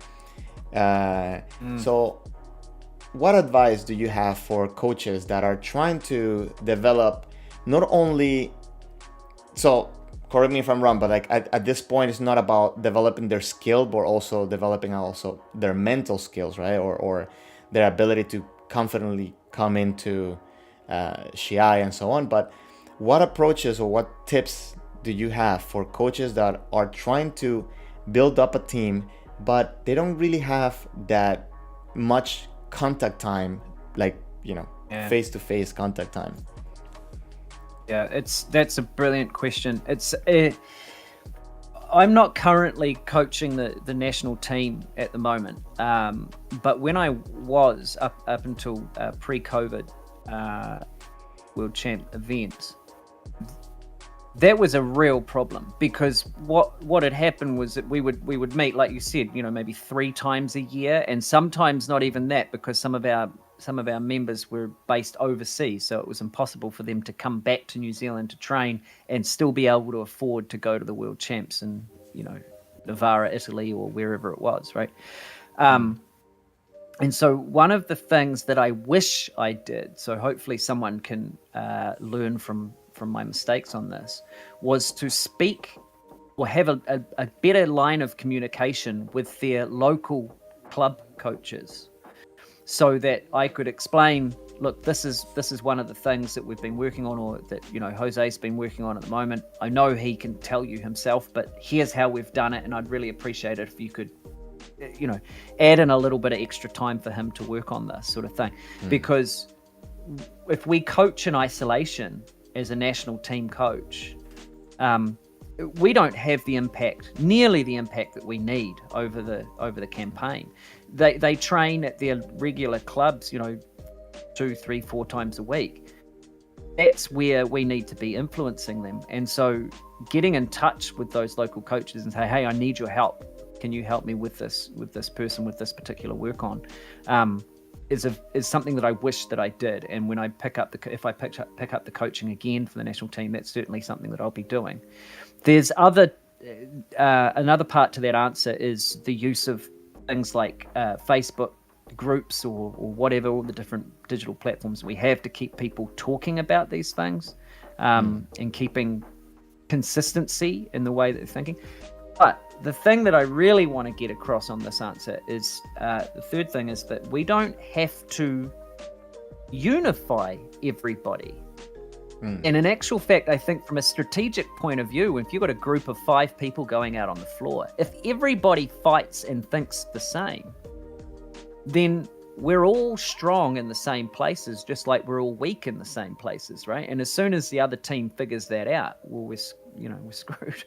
And so individual flair and individual strengths and weaknesses can actually be a really important strategy to lean on. And so the reason I'm saying this is because when the team members came to our training camps, my approach was to say, right, you're the expert here. You're the high performance athlete that's made it into the national squad.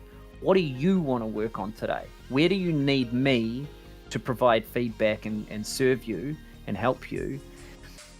let's go from there, in a very individualized approach. And so what I would, in terms of logistics, what I would do is I'd get them into groups of 3, real easy stuff, right? And they would talk to each other and say, right, I'm working on this high level, seme around the ura, trying to get the person to strike kote so I could do kaishi hikiman or something, some sort of high level thing like that. And the other person would say, well, actually, I'm doing something really different. I'm doing this, blah, blah, blah. Yeah. But they would tailor make what they were going to do in that session. It had nothing to do with me. Because if I went in and said, right, guys, we're going to do this, kirikaishi, then we're going to do men, then we're going to do kote, then we're going to do... It's like, you guys can do that 4 times a week at your own house. When you come here, we're going to fine-tune the stuff that you're really, really struggling with, wanting to test out against the other guys, and they would work and they would be shimpan for each other and things like that. So it was a very, very bespoke and tailor-made approach when we did get together, because all the routine stuff can be done elsewhere, Totally. So 3 things there, man. But yeah. No. Sorry, you wanted to summarize them? No, that was it. I think it's a very good and complete answer, and hopefully the dojo, the sensei, it's supportive as well of this training. So definitely something that again, promoting good communication and promoting openingness between people in kendo, not let the ego stop the growth of kendo. It's one of the things that I like to add to that. Yeah, for sure, man. Totally.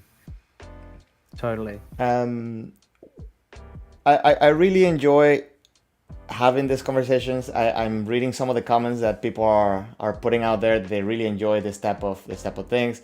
I just want to let everybody know that we're planning on making more of these. The idea is, sometimes we do it in this channel, sometimes we do it in Blake's channel. The point is for both channels to kind of like grow and build each other to make sure that we get more kendo content out there to the world.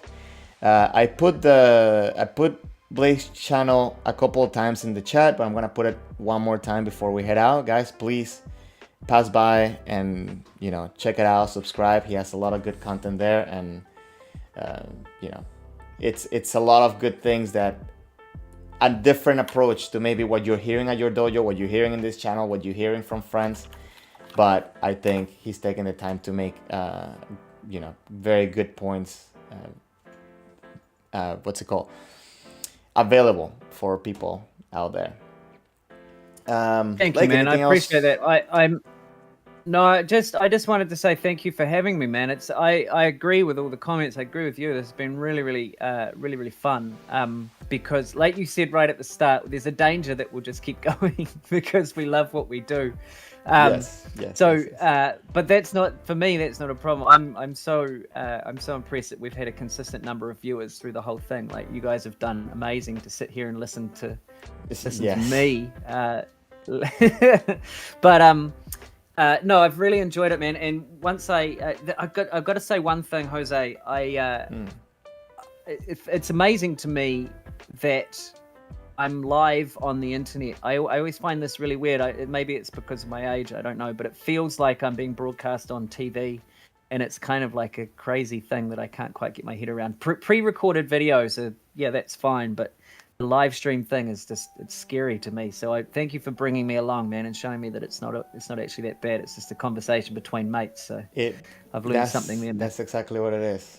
And so as a matter of fact, I was going to tell you, like, if you can, like, after I close up the stream, stay there so we can talk for a minute. But what I'm going to say is that the part of doing this, for me, it was a big challenge starting the channel. As a matter of fact, I started the channel without even showing my face because I didn't feel confident. I didn't feel that this was okay in the world of Kendo in a way. And I got a lot of pushback early on, but I know that this is what Kendo needs in order to grow. I don't know if anybody is aware too of the situation also in Kendo in Japan, right? Like, because Kendo in Japan is not growing as it has grown historically.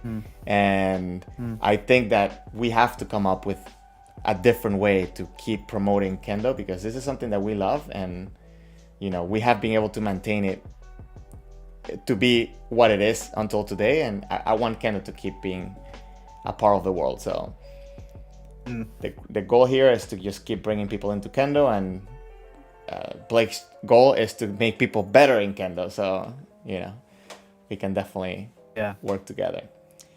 Yeah, man, I completely agree. So I'm just gonna say my goodbyes to everybody. Give me 1 second, Blake. So I'm gonna say, everybody, if you'd like to be part of the Discord server, if you have any questions, I'm putting the link up in the chat. Also, if you would like to support Kendo Tips, be a member. I'm also putting the link in the chat as well.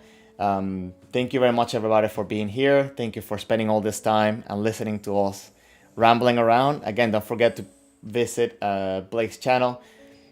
Give him a follow, and you will be hearing a lot from us in the near future as well. Okay, so thank you very much, everybody. You guys have a good rest of your day or night, wherever you are in the world. Have good practices, and we're here to help. Actually, Blake is in the Discord channel too. If you have any questions, you can always, I'm sure that he'll be happy to answer. Yeah, man. So take care, everybody. Goodbye. Thanks, everyone. Thanks, man.